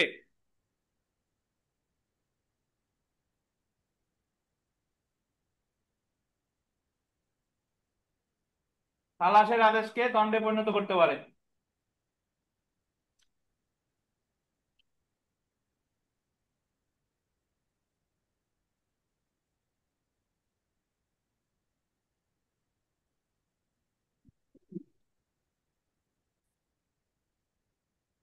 তো এখানে আপনি যে জিনিসটা মনে রাখবেন, হাইকোর্ট বিভাগ রিভিশন ক্ষমতা বলে, আমি একটু বলে রাখি, হাইকোর্ট বিভাগ রিভিশন ক্ষমতা বলে আপিল আদালতের ন্যায় সবকিছুই পারে, তবে উনি খালাসের আদেশকে দণ্ডে পরিণত করতে পারবে না। এমসিকিউ পরীক্ষায় আসলে এটাই উত্তর, খালাসের আদেশকে দণ্ডে পরিণত করতে পারবে না। তবে আমরা যখন লিখিত পরীক্ষায় অ্যাটেম্প্ট দিব, তখন লিখবো যে বিশেষ ক্ষেত্রে খালাসের আদেশকেও দণ্ডে পরিণত করতে পারে, তবে সেটা বিশেষ ক্ষেত্রে। বুঝছেন? কোথায় বলা আছে? উচ্চ আদালতের নজিরে। তারপরে দেখেন 439 ক ধারায় দায়রা জজের রিভিশন আদেশের ক্ষেত্রে রিভিশন ক্ষমতা প্রয়োগ করতে পারবে না। এটা গুরুত্বপূর্ণ।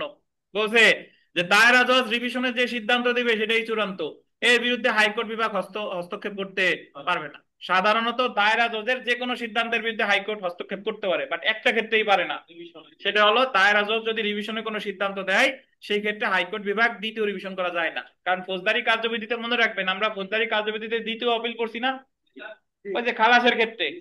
তাহলে ফৌজদারিতে দ্বিতীয় আপিল আছে, তার মানে মনে রাখবেন ফৌজদারিতে দ্বিতীয় রিভিশন নাই। তাহলে হাইকোর্ট বিভাগ রিভিশনে দুইটা কাজ পারে না, খালাসের আদেশকে দণ্ডে পরিণত করতে পারে না, দায়রা জজ যে সিদ্ধান্ত দিছে রিভিশনে সেটাই চূড়ান্ত। কারণ দায়রা জজ কর্তৃক রিভিশনে প্রদত্ত সিদ্ধান্ত চূড়ান্ত। তাহলে আমরা জেনে রাখা ভালো। দেখিয়ে দেখেন ফৌজদারি কার্যবিধির অধীন যে সকল ক্ষেত্রে আপিল দায়ের করা যায় কিন্তু আপিল না করা হলে, এটা ভিভিআই পুরোটা আন্ডারলাইন করেন, ফৌজদারি কার্যবিধির অধীন যে সকল ক্ষেত্রে আপিল দায়ের করা যায় কিন্তু আপিল না করা হলে যে পক্ষ আপিল করতে পারতো সেই পক্ষ রিভিশন করতে পারবে না। তিনটে স্টার দেন।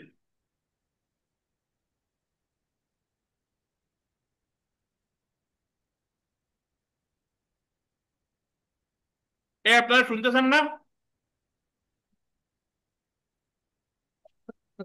আসসালামু আলাইকুম স্যার, কথা শোনা মাঝে যাচ্ছে স্যার? মাঝে তো ওকে, আসতেছিল না। ধন্যবাদ। আচ্ছা, আপিলের বিধান ছিল, আপনি আপিল করছিলেন, আপিলটা নামঞ্জুর হয়েছে, তাইলে রিভিশন করতে পারবেন। কিন্তু আপিলের বিধান ছিল আপনি আপিলই করেন নাই, তাহলে রিভিশনও করতে পারবেন না। বুঝেন কিনা কথা?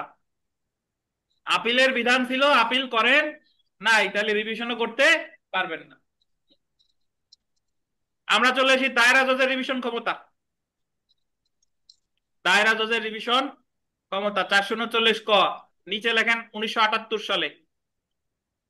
দায়রা জজের রিভিশনাল পাওয়ার আগে ছিল না, এই ক্ষমতাটা ওনারে দেওয়া হয় আইন সংশোধন করে কত সালে? 1978 সালে। বুঝছেন? তাহলে রিভিশনের ক্ষেত্রে হাইকোর্টের যে যে ক্ষমতা আছে দায়রা জজেরও সেই সেই ক্ষমতাই আছে।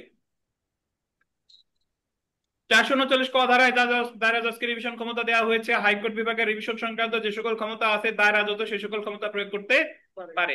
439 ক এর 3 উপধারায় বলা হয়েছে দায়রা জজের কোন সাধারণ বা বিশেষ আদেশ কোন রিভিশনাল মামলা, আন্ডারলাইন করবেন, অতিরিক্ত দায়রা জজের নিকট প্রেরণ করা হলে অতিরিক্ত দায়রা জজের সকল রিভিশনাল এখতিয়ার প্রয়োগ করতে পারবে।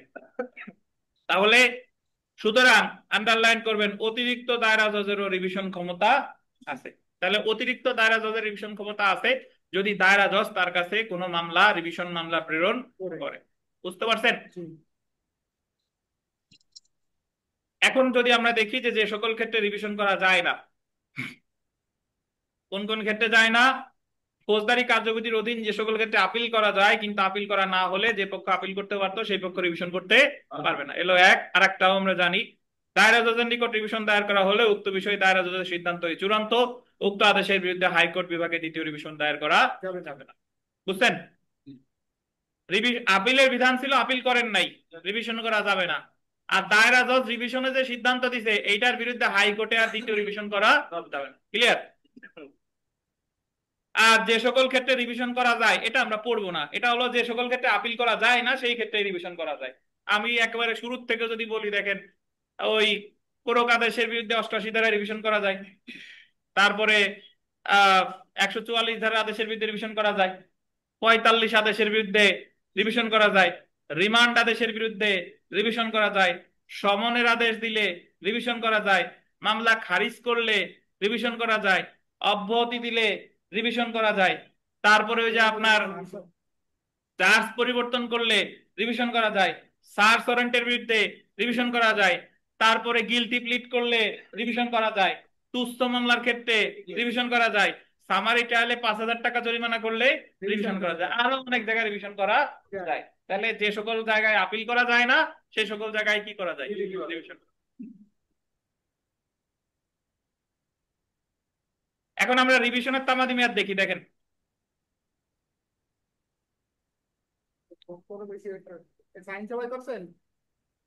ভাই, রিভিশনের তামাদি মেয়াদ আমাদের তামাদি আইনের যত অনুচ্ছেদ আছে কোন অনুচ্ছেদে রিভিশনের তামাদি মেয়াদ বলে নাই।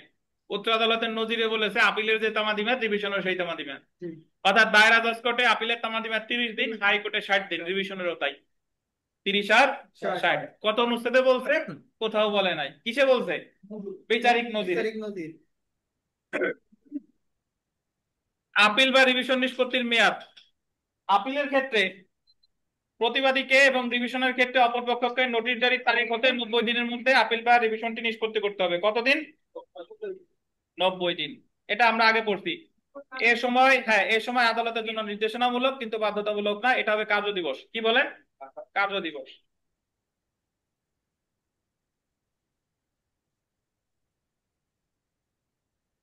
বুঝছেন?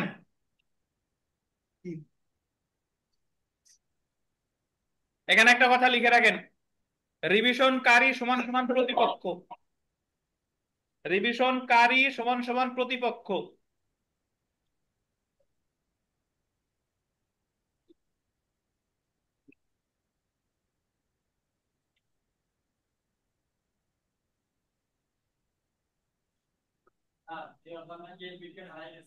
কার আছে আমার কাছে?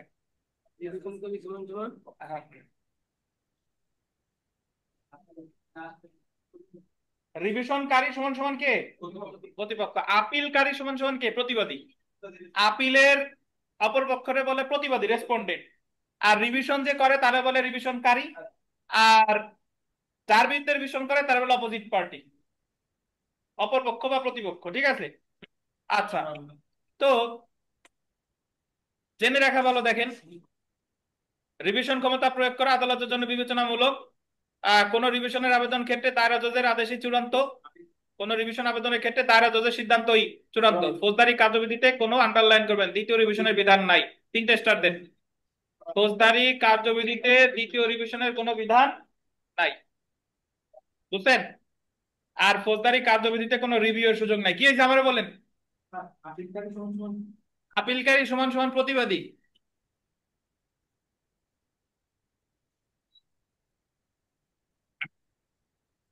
তো আমরা একটু বিগত বছরের প্রশ্ন দেখে দেখেন, কোন ফৌজদারি আদালতের রিভিশন ক্ষমতা আছে? অনেক কঠিন প্রশ্ন। Chief judicial magistrate, chief metropolitan magistrate, জেলা জজ, অতিরিক্ত দায়রা জজ। কে হবে বলেন? অতিরিক্ত দায়রা জজ। 3 নম্বর প্রশ্নটা দেখেন, মানে ম্যাজিস্ট্রেট কর্তৃক ম্যাজিস্ট্রেট ফাইনাল রিপোর্ট গ্রহণ করলে অভিযোগকারী নারাজি পিটিশন দায়ের করে, নারাজি পিটিশনও প্রত্যাখ্যান করছে। পাইছেন কি? নারাজি পিটিশনও যদি প্রত্যাখ্যান করে, প্রতিকার হলো নতুন মামলা করা বা রিভিশন করা। সো এই জায়গা প্রতিকার হবে দায়রা জজ কোর্টে কি? রিভিশন। এই দিনেশ সাহেব, দায়রা জজ কোর্টে রিভিশন করে কত দাঁড়ায়?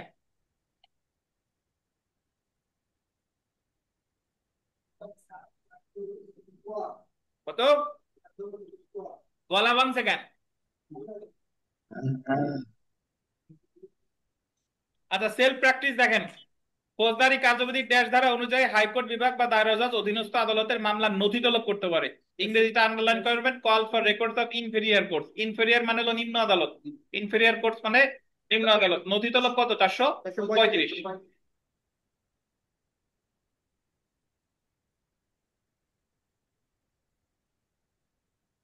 এখানে একটা যে যে প্রশ্ন আছে এগুলা পড়ে ফেলবেন। এখন যদি পরীক্ষায় আপনাদের এই ধরনের প্রশ্ন আসে, 11 নম্বর প্রশ্নটা দেখেন, যে আমরা জানি দায়রা জজ কোনো সিদ্ধান্ত দিলে, রিভিশনের সিদ্ধান্ত দিলে সেটার বিরুদ্ধে কি করা যায় না, দ্বিতীয় রিভিশন করা যায় না। এখন দায়রা জজ যদি কোনো রিভিশনে কোনো সিদ্ধান্ত দিয়েই ফেলে, তাহলে সেটার বিরুদ্ধে কি আদৌ কোনো প্রতিকার নাই? সেটা বলছে দেখেন, দায়রা জজ কর্তৃক রিভিশনে প্রদত্ত সিদ্ধান্তের বিরুদ্ধে হাইকোর্ট বিভাগে 561 ক ধারায় আবেদন করা যাবে। পাইছেন কি? কত ধারায়? 561 ক। আর হাইকোর্ট বিভাগে 561 ক ধারায় যে আবেদন করে এটার বলে কোয়াশমেন্ট। কি বলেন? কোয়াশমেন্ট। একটা ধারা লেখেন, লেখেন 400, যার লেখা আছে সে আর কিছু লিখতে যাবেন না, যার লেখা নাই সে লেখেন যে 440 ধারা অনুসারে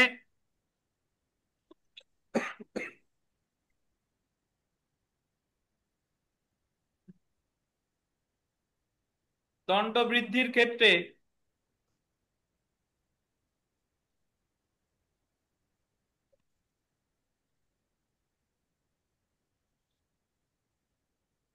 আসামিকে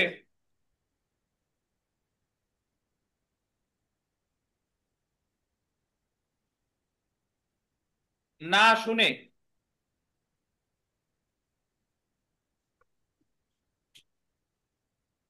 রিভিশন আদালত কোনো আদেশ প্রদান করবেন না।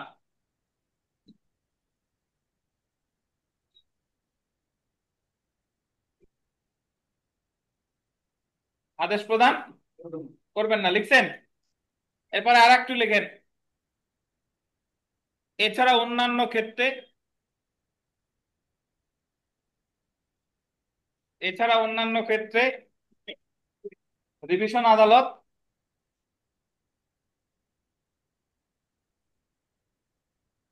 রিভিশনের কোনো পক্ষকে শুনতে বাধ্য নন।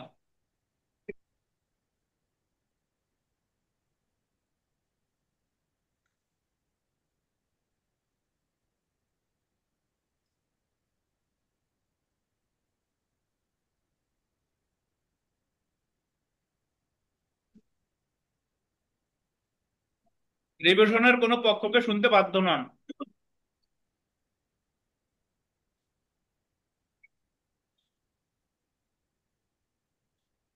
শুরু থেকে লেখেন নাই?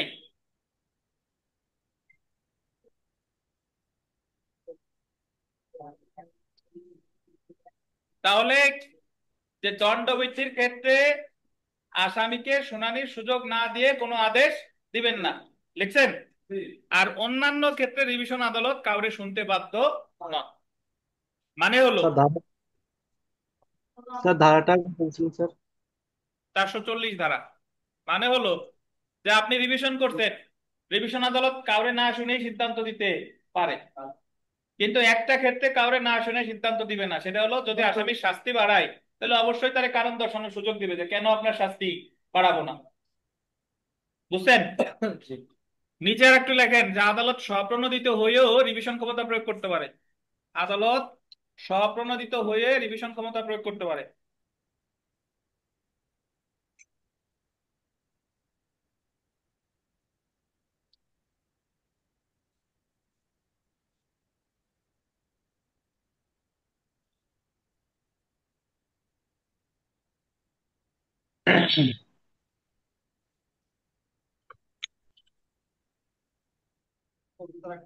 আদালত স্বপ্রণোদিত হয়ে রিভিশন ক্ষমতা প্রয়োগ করতে পারে।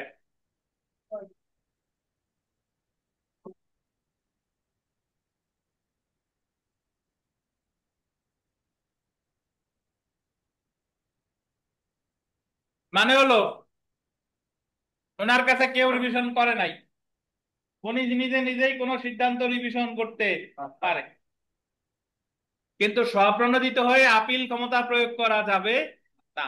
আপিল অবশ্যই কোনো পক্ষকে করতে হবে। বুঝতে পেরেছেন? তো রিভিশন নিয়ে কোনো প্রশ্ন থাকলে জিজ্ঞাসা করতে পারেন অনলাইন অফলাইনে যারা আছেন। রিভিশন আদালত স্যার নথি তলব করে স্যার করায়। স্যার রিভিশন হ্যাঁ বলেন। স্যার রিভিশন আদালত তো দণ্ড স্যার রিভিশন আদালত তো হচ্ছে খালাসের পরিবর্তে দণ্ড দিতে পারে না, কিন্তু আপিল আদালত এটা পারে। হ্যাঁ পারে, জি।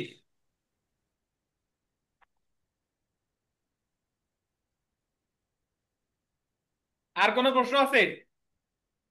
এই আখিনুর সাহেব, আপিল আর রিভিশন রে আপনি পার্থক্য বলেন এক ভাষায়।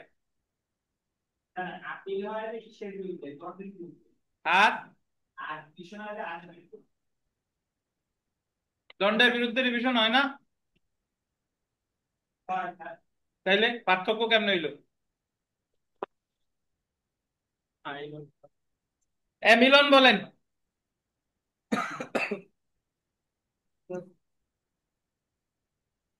মিলন, কখন আপিল হয় আর কখন রিভিশন হয় বলেন।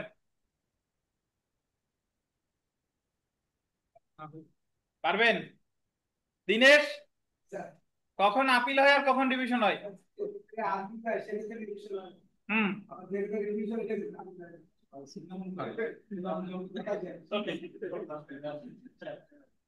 তো সে তো বলছে একটা কিছু, যে ক্ষেত্রে আপিল হয় সেক্ষেত্রে রিভিশন হয় না, আর যে ক্ষেত্রে রিভিশন হয় সেক্ষেত্রে কি হয় না।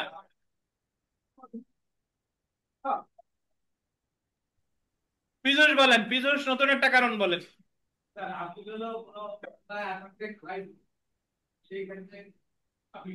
হ্যাঁ,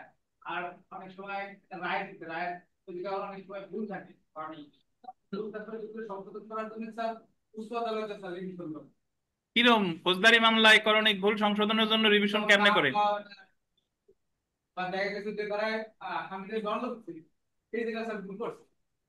এটা কোথায় বলা আছে করণিক ভুল সংশোধন করলে?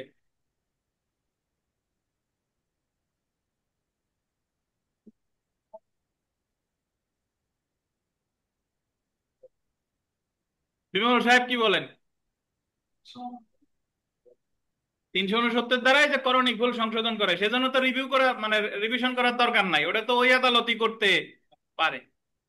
তো আপনি বলবেন সহজ কথাটা, যেটা যারা আপনারা বলেন নাই, যে আপিল আইন ঘটনা উভয় ক্ষেত্রে হয়, কিন্তু রিভিশন হয় কি আইনগত ক্ষেত্রে। আর আইনগত ক্ষেত্রে হইলে হবে না, ওই জায়গায় আপিলের বিধান নাই, আর আইনগত ক্ষেত্রের কারণে ন্যায় বিচার কি হয়েছে, ব্যাহত হয়েছে, এ হলো কথা। বুঝছেন? আচ্ছা, আমরা চলে এসে বন্দি হাজির রিট।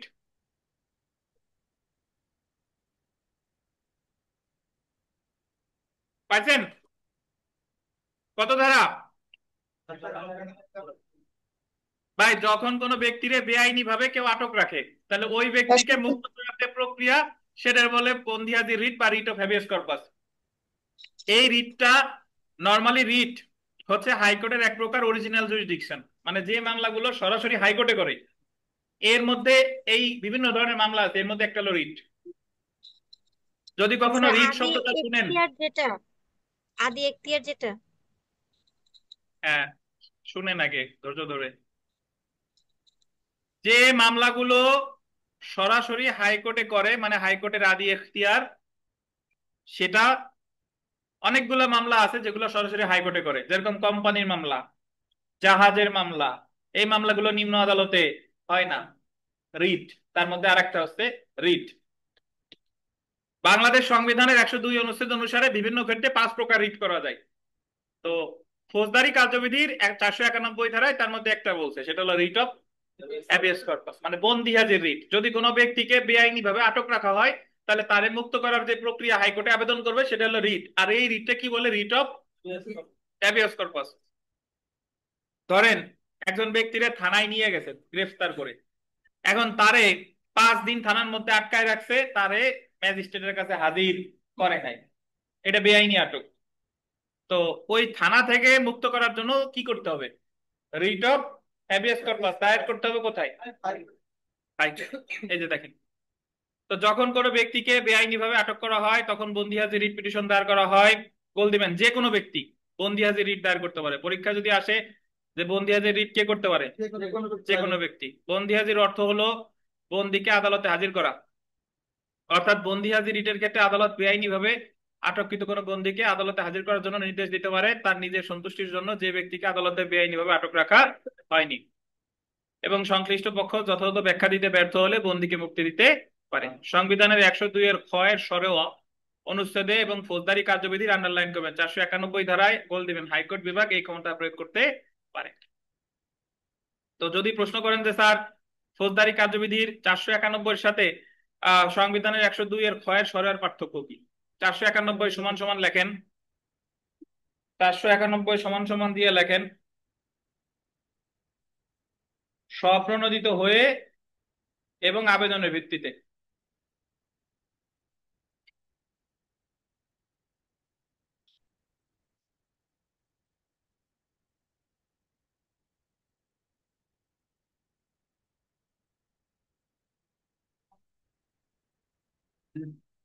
আবেদনের ভিত্তিতে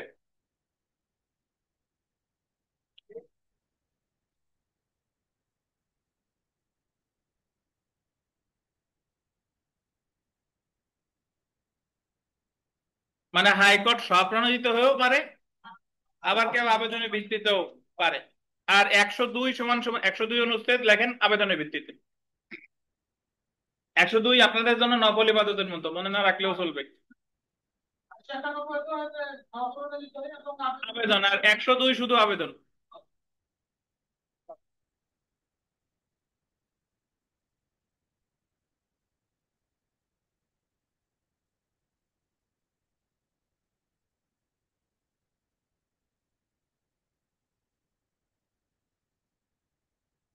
আমরা জামিন শুরু করব, তো জামিনের আগে আমি আপনাদের একটা নোট দিব, ওই নোটটা একটু দেই, প্রিন্ট করি, আর অনলাইনে যারা আছেন গ্রুপে দিয়ে দিব।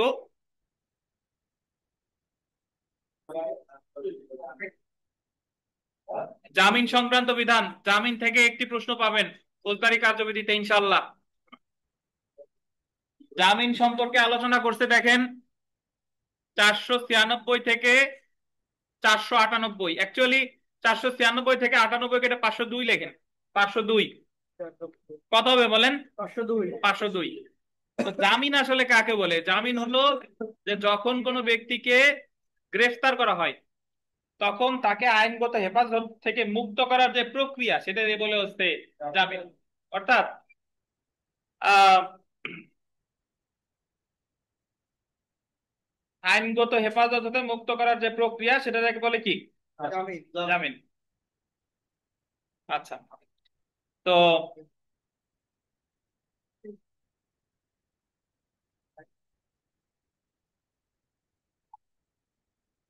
দেখেন জামিননামা বা জামিনের মুচলেকা বেল বন্ড।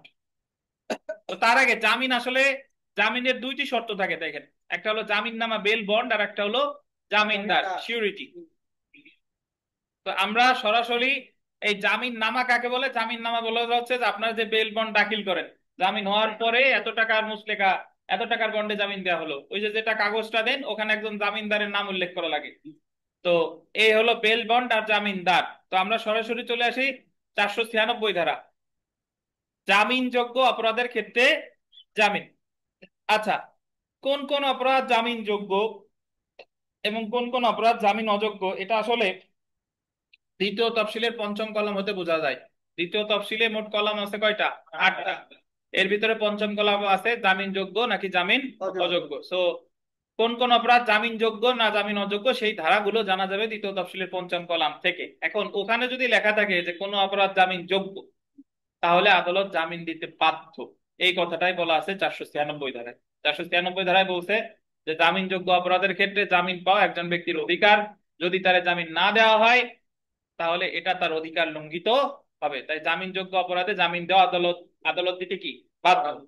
সাধারণত যে সকল অপরাধের সাজা 3 বছরের কম সেই সকল অপরাধী হলো কি জামিন যোগ্য। 496 ধারা বলা হয়েছে যদি কোনো ব্যক্তি জামিনযোগ্য অপরাধে আটক হয় বা তাকে ওয়ারেন্ট স্যার, আন্ডারলাইন করবেন, ওয়ারেন্ট স্যার আটক করা হয় তাহলে তাকে যে আদালতে হাজির করা হবে সেই আদালত উক্ত আটক ব্যক্তিকে জামিন দিবে। Shall be released on bail, underline করবেন, shall be released on bell. 496 ধারায় শেয়াল শব্দটি ব্যবহার করা হয় এই ধারার অধীন জামিনযোগ্য অপরাধে জামিন পাওয়া অভিযুক্ত ব্যক্তির আইনগত অধিকার এবং জামিনযোগ্য অপরাধে জামিন দেওয়া আদালতের জন্য আদেশ সূচক বা ইম্পারেটিভ। এটা দিতে বাধ্য। চলে আসি 497 ধারায়, জামিন অযোগ্য অপরাধের ক্ষেত্রে জামিন। তো জামিন অযোগ্য অপরাধের ক্ষেত্রে আপনার জামিন দিতেও পারে নাও পারে, এটা হতো ওনার বিবেচনামূলক ক্ষমতা।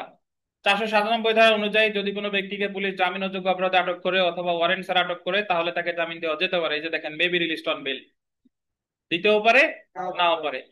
497 ধারা মেয়ে শব্দটি ব্যবহার করা এই ধারার অধীন জামিন অযোগ্য অপরাধে জামিন পাওয়া অভিযুক্ত ব্যক্তির আইনগত অধিকার না, বরং জামিন অযোগ্য অপরাধে জামিন দেওয়া আদালতের বিবেচনামূলক ক্ষমতা। বুঝছেন? পরের পেরায় দেখেন, কিন্তু জামিনযোগ্য অপরাধে আদালত অভিযুক্ত ব্যক্তিকে জামিনে মুক্তি দিবে না, shall not be released on bail, যদি সে পাইছেন মৃত্যুদণ্ড, যাবজ্জীবন কারাদণ্ড, দণ্ডনীয় কোনো অপরাধে অপরাধী বলে বিশ্বাস করার আদালতের যুক্তিসঙ্গত কারণ থাকে। অর্থাৎ যদি কোনো ব্যক্তি এমন কোনো অপরাধের আসামি হয় যে অপরাধের শাস্তি হলো মৃত্যুদণ্ড বা যাবজ্জীবন কারাদণ্ড, তাইলে ওই অপরাধে তারা জামিন দিবে না, এটাই বাধ্যতামূলক। এখন প্রশ্ন আসতে পারে, স্যার তাইলে খুনের মামলার আসামি কি কোনোদিন জামিন পায় না? পাবে, বাট এখন পর্যন্ত যা পড়ছি সেই অনুসারে পাবে না, কারণ খুনের শাস্তি তো মৃত্যুদণ্ড, বলছে যে মৃত্যুদণ্ড, যাবজ্জীবন কারাদণ্ডযোগ্য অপরাধে জামিন কি দিবে না। তবে মৃত্যুদণ্ড বা যাবজ্জীবন কারাদণ্ডে, এই যে দেখেন, মৃত্যুদণ্ড যাবজ্জীবন কারাদণ্ডে দণ্ডনীয় অপরাধের ক্ষেত্রে জামিন না দেওয়া আদালতের জন্য কি আদেশ সূচক, মানে দিবে না, এটাই ওনার জন্য বাধ্যতা। তবে 3টা ক্ষেত্রে দিতে পারে। কোনো আসামি যদি এই 3টা ক্ষেত্রের যে কোনো একটার মধ্যে পড়ে, তারে জামিন দিতে পারে। প্রথম দেখেন, যদি তার বয়স 16 বছরের নিচে হয়। কত বছরের নিচে? 16 বছরের নিচে। দাঁড়ান, হ্যাঁ, আসসালামু আলাইকুম। আচ্ছা, তাহলে যদি সে মৃত্যুদণ্ড বা যাবজ্জীবন কারাদণ্ড প্রাপ্ত আসামি, সে যদি তার বয়স হয় কত, 16 বছরের কম, যদি সে স্ত্রীলোক হয়, স্ত্রীলোক মানে মহিলা নাকি নারী, আর পীড়িত বা অক্ষম হয়,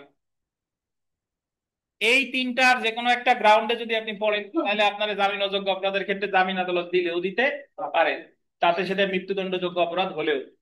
বাট আপনি একেবারে আহ সুস্থ ব্যক্তি, আবার মৃত্যুদণ্ডযোগ্য অপরাধে করছেন, তাহলে এই 3টার কোনোটার মধ্যে যদি না পড়েন, তাহলে কিন্তু আপনার জামিন দিবে না, এটাই আদালতের জন্য বাধ্যতা।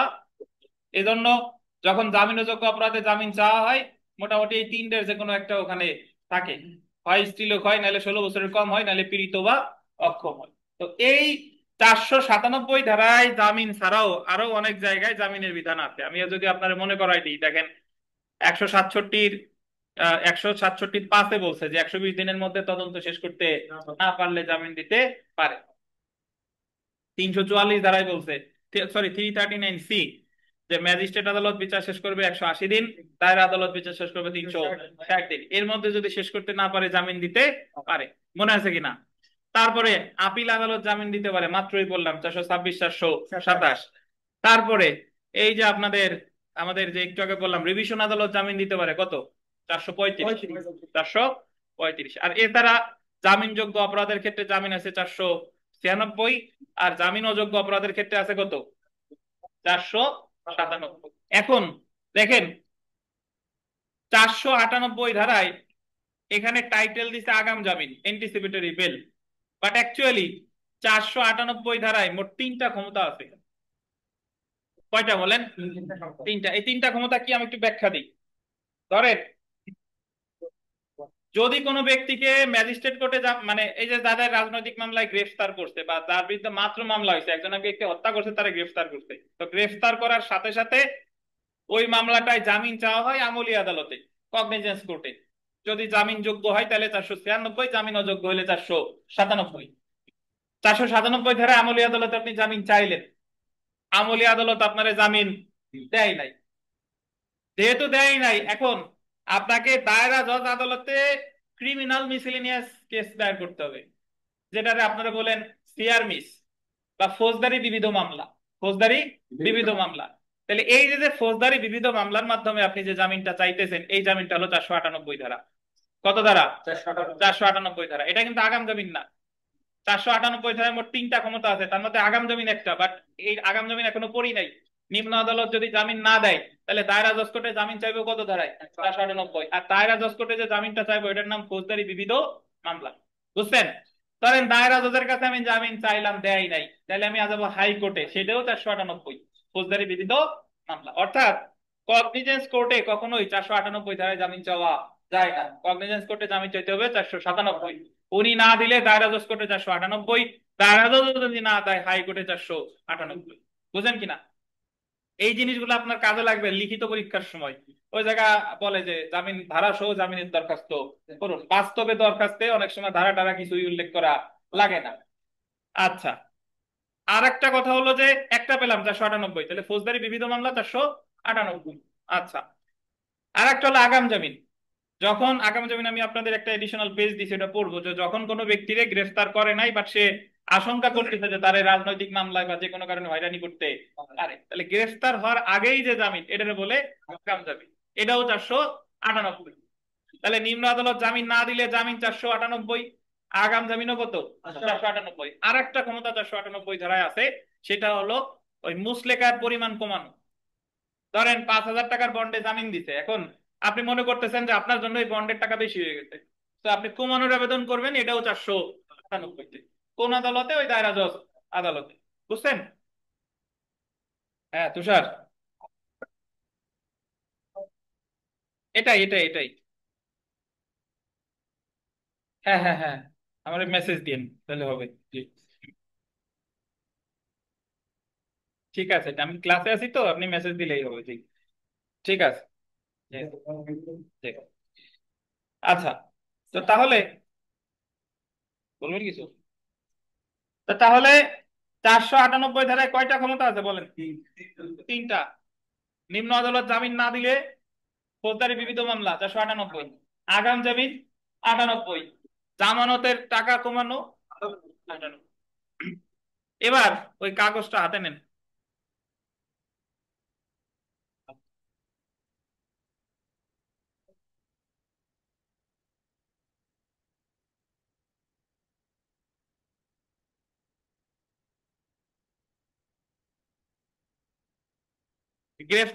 গ্রেফতার হওয়ার পূর্বে প্রদত্ত জামিন আগাম জামিন নামে পরিচিত। এটাকে গ্রেফতার পূর্ব জামিন বলা হয়। ফৌজদারি কার্যবিধি 498 ধারা অনুসারে নিয়ন্ত্রিত হয়। গ্রেফতারের আশঙ্কায় প্রদত্ত জামিন আগাম জামিন নামে পরিচিত। অর্থাৎ গ্রেফতারের আশঙ্কা আছে এমন ক্ষেত্রে আগাম জামিন মঞ্জুর করা হয়। এই কারণে আগাম জামিন হলো গ্রেফতার পূর্ব মুক্তির আদেশ। বুঝছেন? এখন আগাম জামিনের কোনো বিধান আমাদের আছে কিনা একটু পড়ি। ফৌজদারি কার্যবিধি 1898 প্রণয়নের শুরুতে আগাম জামিন সংক্রান্ত কোনো সুনির্দিষ্ট বিধান আইনে ছিল না। গ্রেফতারের আশঙ্কা করেছে এমন কোন ব্যক্তিকে জামিন মঞ্জুর করতে আন্ডারলাইন করবেন 1978 সালে দ্য ল রিফর্ম অর্ডিন্যান্স দ্বারা ফৌজদারি কার্যবিধি 497 ক গোল্ডেন 497 ক দ্বারা যুক্ত করা হয়েছিল। জামিন অযোগ্য অপরাধ করেছে এই অভিযোগে গ্রেফতার হতে পারে মর্মে বিশ্বাস করার কারণ আছে এমন কোন ব্যক্তিকে জামিনে মুক্তি দিতে 497 ক ধারায় হাইকোর্ট বিভাগ, দায়রা জজ বা সাব ডিভিশনাল ম্যাজিস্ট্রেটকে ক্ষমতা দেওয়া হয়। কারণ ক্ষমতা হবে, হুমুতা হয়ে গেছে, ক্ষমতা হবে। ঠিক করে। তাহলে 78 সালে জিয়াউর রহমান সাহেবের আমলে 497 ক ধারা যোগ করা হয়। ওই জায়গায় আগাম জামিন দেওয়ার আলাদা বিধানই ছিল, যেটা অর্থাৎ হাইকোর্ট বিভাগ, দায়রা জজ আর সাব ডিভিশনাল ম্যাজিস্ট্রেট। এই সাব ডিভিশনাল ম্যাজিস্ট্রেটের অস্তিত্ব এখন আর নেই। অতঃপর code of criminal procedure ordinance 1982 দ্বারা উক্ত বিধান বাতিল করা হয়। এরশাদ সাহেব আইসা আবার ওই ধারা বাতিল করে দিছে। তাহলে এটার কার্যকারিতা থাকলো কত বছর? 4 বছর।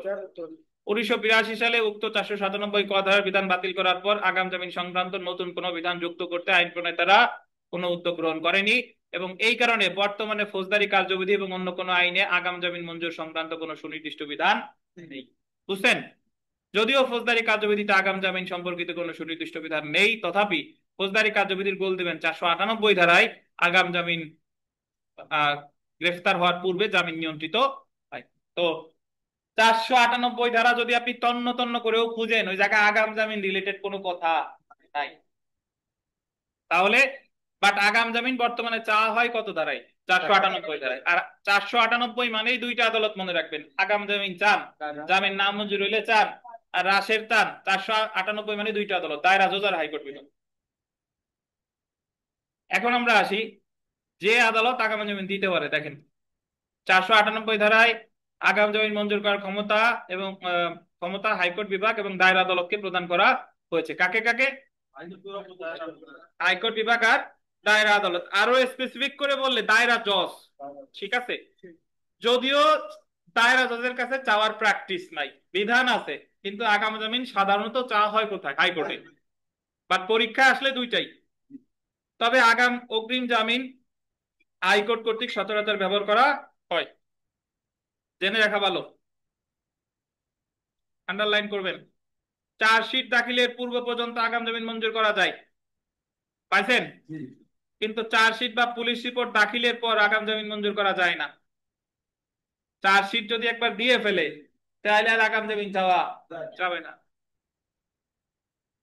এই কারণে আগাম জামিনের আবেদনটি চার্জশিট দাখিলের পূর্ব পর্যন্ত দায়ের করতে হবে। আগাম জামিনের আবেদনটি অবশ্যই গোল দেবেন জামিন অযোগ্য অপরাধ সংশ্লিষ্ট হইতে হবে। কি অপরাধ?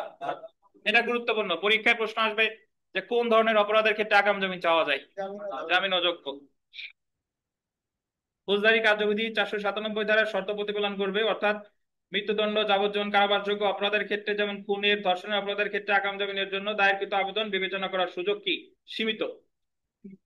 তবে দেখেন, রাষ্ট্র বনাম প্রফেসর মোর্শেদ হাসান খান এই মামলায় বলা হয়েছে আদালত কর্তৃক মঞ্জুরিকৃত আগাম জামিন সাধারণত 8 সপ্তাহের অধিক বহাল থাকবে না। জি, হ্যালো, হ্যাঁ, ওয়ালাইকুম আসসালাম। জি,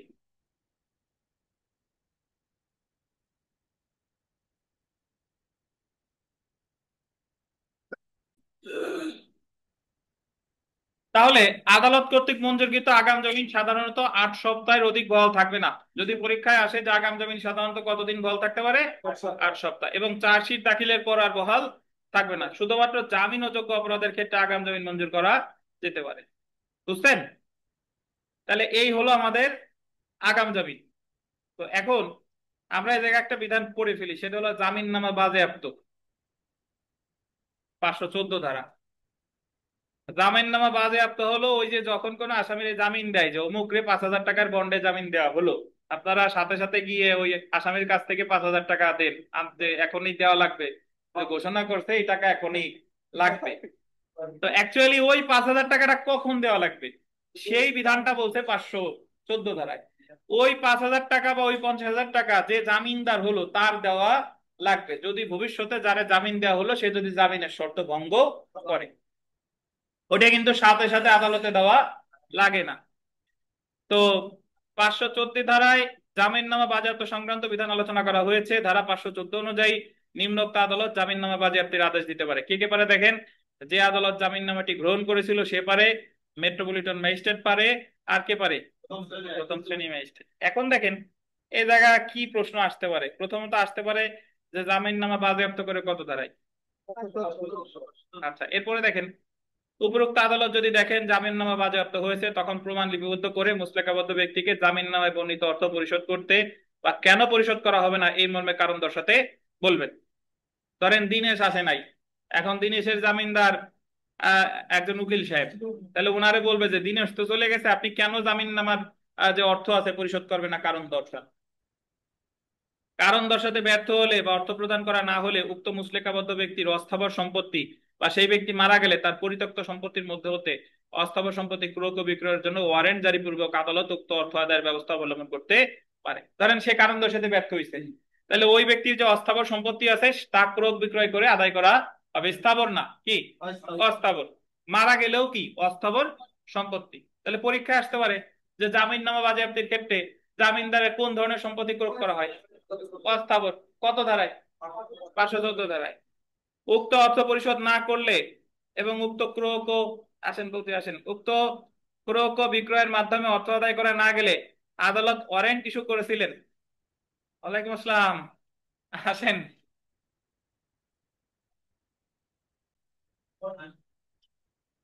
তো তাহলে আপনার জামিননামা বাজেয়াপ্তের ক্ষেত্রে কোন ধরনের সম্পত্তি ক্রয় করতে পারে?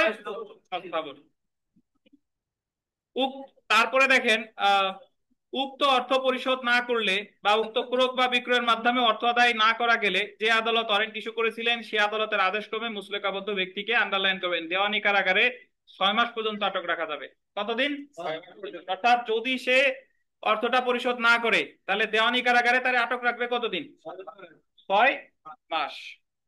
তবে আদালত সুবিবেচনা পূর্বক উল্লেখিত অর্থের অংশবিশেষ মওকুফ করতে পারে এবং অবশিষ্ট অংশবিশেষ পরিশোধে বাধ্য করতে পারে। তবে আদালত যদি মনে করে তাহলে এই যে যে অর্থ আছে এটা ইচ্ছা করলে, যে ভাবলো যে দিনেশ তো এমনি টালটি বালটি করে, ও তো এমনি আসে না, এই জন্য উকিল সাহেবের যে জামানত এটা মাফ করে দিই, করতে পারে।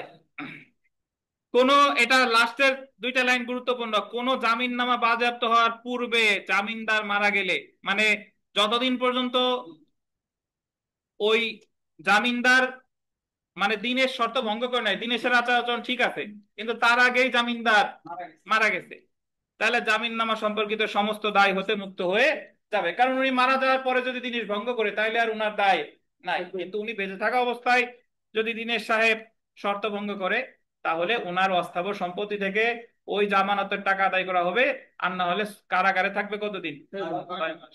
এই হলো আপনার জামিননামা বাজেয়াপ্ত কত ধারা? 514 ধারা। তো আগাম জামিন এই জায়গা পড়বো না, বুঝছেন? এই জায়গা যা আছে। আর এই জায়গা 400 জেনে রাখা ভালোর উপরে দেখেন, জামিনের জন্য মুসলেকা নির্ধারণ, জামিনের জন্য মুসলেকা নির্ধারণ 498 ধারায় বলা হয়েছে জামিনের জন্য মুসলেকার অর্থের পরিমাণ মামলার যথাযথ পরিস্থিতি বিবেচনা করে নির্ধারণ করতে হবে। কিসে? মামলার যথাযথ পরিস্থিতি বিবেচনা করে। এটা অত্যাধিক হবে না। ওই যে 5,000 টাকার দণ্ডে, 500 টাকার দণ্ডে, 1,000 টাকার দণ্ডে যে জামিন দেয়, এটা মামলার পরিস্থিতি অনুসারে নির্ধারণ করতে হবে। এটা কি হবে না?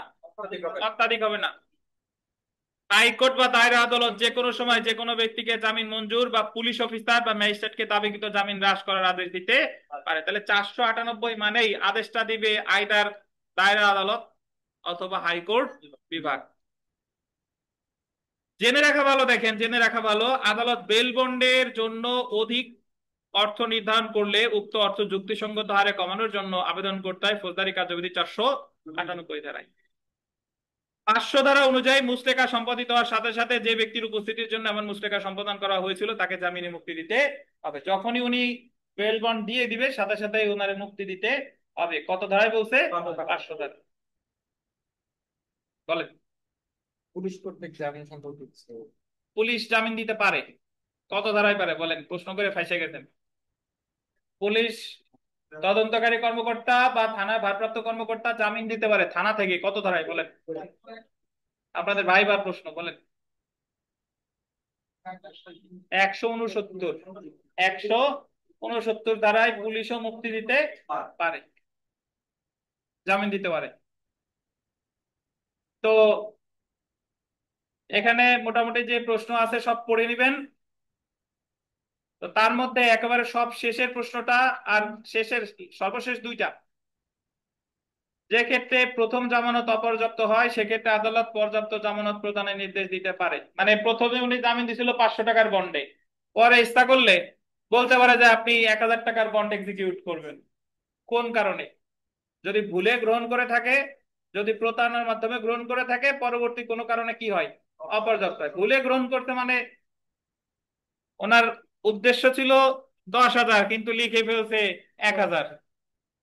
প্রতারণার মাধ্যমে গ্রহণ করে থাকে, লেখছে 10,000, উকিল সাহেব বেল বন্ডে লিখে দিছে 1,000, বা পরবর্তীতে কোনো কোনো অপরাধপ্রাপ্ত হয়, মানে সরল বিশ্বাসে লেখছে 1,000 কিন্তু পরে মনে হয়েছে যে না, এই আসামির 1,000 টাকার বন্ডে জামিন দেওয়া যাবে না, এটা বাড়ায় কত ধারায়? 501 ধারায়।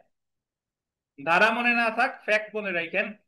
আর ডিসচার্জ অফ সিউরিটি সেটা আমরা আগেও করছি, কত ধারা?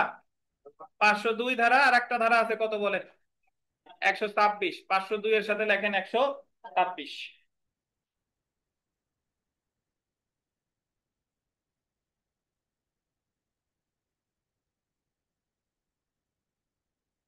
আমাদের একটু বিরতি 5 মিনিটের। তো দেখেন খুব দ্রুত একটু ঝটপট দেখে ফেলি। দেখেন ফৌজদারি কার্যবিধি 1898 এর অধ্যায় 34-এর 464 থেকে 475 ধারা পর্যন্ত পাগল, উন্মাদ বা মানসিক ভারসাম্যহীন ব্যক্তি বা লুনাটিকের বিচার সম্পর্কে আলোচনা করছে। পরীক্ষায় যদি আসে যে পাগল উন্মাদের বিচার পদ্ধতি আলোচনা করছে, কত অধ্যায়? 34 অধ্যায়। কত ধারা থেকে কত ধারা? 464 থেকে 475। তো প্রথমে আমরা দেখি 464 ধারা অনুযায়ী গোল দিবেন ম্যাজিস্ট্রেট কোন মামলার গোল দিবেন অনুসন্ধান বা বিচারকালে। ম্যাজিস্ট্রেট কোন মামলার কি অনুসন্ধান বা বিচারকালে কোন অভিযুক্তকে উন্মাদ, পাগল বা মানসিক ভারসাম্যহীন বলে সন্দেহ হলে কাকে? অভিযুক্তকে। অভিযুক্ত মানে কি? আসামি। তাকে সংশ্লিষ্ট জেলার আন্ডারলাইন করবেন সিভিল সার্জন বা মেডিকেল অফিসারের মাধ্যমে উক্ত অভিযুক্তকে পরীক্ষা করিয়ে অভিযোগের সত্যতা পেলে উক্ত ম্যাজিস্ট্রেট উক্ত মামলা কার্যক্রম স্থগিত রাখতে পারে। তাহলে আমার পরীক্ষা যেটা মনে রাখতে হবে সেটা হলো যে উন্মাদ আসামিকে ম্যাজিস্ট্রেট আদালতে ম্যাজিস্ট্রেট কি কারে দিয়ে পরীক্ষা করাবে? সিভিল সার্জন দিয়ে। কখন পরীক্ষা করাবে? অনুসন্ধান বা বিচারকালে। বুঝছেন? এবং ওই যখন পরীক্ষা করছে মামলার কার্যক্রম কি করবে? স্থগিত করবে। কত ধারায়? 464 ধারায়। এটা কি বাদী পাগল হলে প্রযোজ্য নাকি আসামি? তারপরে দেখেন 465 ধারা অনুযায়ী দায়রা আদালত। দায়রা আদালত মিন্স সেশন জাজ, এডিশনাল সেশন জাজ এন্ড জয়েন্ট সেশন জাজ, তিনজন সেম কাজটা করবে। অভিযুক্ত ব্যক্তি যদি উন্মাদ, পাগল, মানসিক ভারসাম্যহীন হয় তাহলে মামলার বিচার স্থগিত রাখতে পারে। তাহলে দায়রা আদালত করবে কততে? 465-তে। দায়রা আদালত পরীক্ষা করাবে কারে দিয়া? ওই সিভিল সার্জন বা মেডিকেল অফিসারকে দিয়ে। তাহলে পরীক্ষায় ধারা ওয়াইজ না আসলেও যেটা এইভাবে আসবে যে অভিযুক্তরে পরীক্ষা করাবে কারে দিয়া? সিভিল সার্জন বা মেডিকেল অফিসার। এবং সেই সময় মামলার কার্যক্রম কি করবে? স্থগিত করবে। তারপরে দেখেন 466 ধারা অনুযায়ী উন্মাদ ব্যক্তিকে মুক্তি প্রদান। ওই যে তারে তো পরীক্ষা করে দেখা গেল সে উন্মাদ হয়ে গেছে, তাহলে তারে তো আর এখন মামলা কার্যক্রম থেকে মুক্তি দিছে, জামিন সহ বা জামিন ব্যতীত। পাইছেন? মানে জামিন দিয়ে মুক্তি দিতে পারে অথবা জামিন ছাড়াও মুক্তি দিতে পারে। এবং এই ক্ষেত্রে লুনাটিক অ্যাক্ট 1912 অনুসরণ করতে হবে। লুনাটিক অ্যাক্ট মনে না থাকলেও সমস্যা নাই, তারা মুক্তি দিবে জামিন সহ বা জামিন ছাড়া। আর একটা খালাস দেখেন 470 ধারা অনুযায়ী পাগল বা উন্মাদ আসামিকে খালাস দিতে পারেন। দেখা গেল যে তার মানসিক অবস্থার আর উন্নতি হয় নাই, সে পাগল আছে তো আছেই, তাহলে তারে আর ওই মামলার কার্যক্রম থেকে একবারে কি দিয়ে দেবে? খালাস। তাহলে আমি মনে রাখবো ম্যাজিস্ট্রেট আদালত পরীক্ষা করতেছে সিভিল সার্জনে দিয়ে অনুসন্ধান বা বিচারকালে 464, দায়রা আদালত করতেছে কত? 465, তারে মুক্তি দিচ্ছে 466, খালাস দিচ্ছে 470। একবার লিখিত পরীক্ষায় প্রশ্ন আসছিল যে পাগল বা উন্মাদ আসামির বিচার প্রক্রিয়া আলোচনা করুন, তখন এই জায়গা আলোচনা এইটুকু আলোচনা করতে হবে। তো এছাড়া আমরা একটু দেখি 529 ধারা, যে সমস্ত অনিয়মের কারণে কার্যধারা বাতিল হয় না। Irregularities which do not vitiate proceedings. Vitiate মানে হলো বাতিল, মানে অনিয়ম মানে হলো আদালত ভুল করে ফেলছে, আদালত সরল বিশ্বাসে ভুল করছে। সরল বিশ্বাসে ভুল মানে হলো যে একটা আদেশ দেওয়ার ক্ষমতা ওনার নাই কিন্তু উনি দিয়ে ফেলছে, এটা তো অনিয়ম। এখন ওনার ওই অর্ডারটা কি বলবৎ থাকবে কিনা? 529 ধারায় বলতেছে থাকবে, 529 শেষে নয়। তাহলে এই জায়গা বলছে যে কোন যদি কোনো ম্যাজিস্ট্রেট আইনে ক্ষমতা সম্পন্ন না হওয়া সত্ত্বেও ভুলক্রমে সরল বিশ্বাসে নিম্নলিখিত কাজগুলোর 9টি, কয়টা? 9টি কাজের কোনো একটি করে যা তিনি ক্ষমতা সম্পন্ন নন, তাহলে তার কার্যক্রম বাতিল হবে না। এই 9টার কোনো একটা করলে কি হবে না? বাতিল হবে না। তাহলে 529-এ কয়টা? 9টা।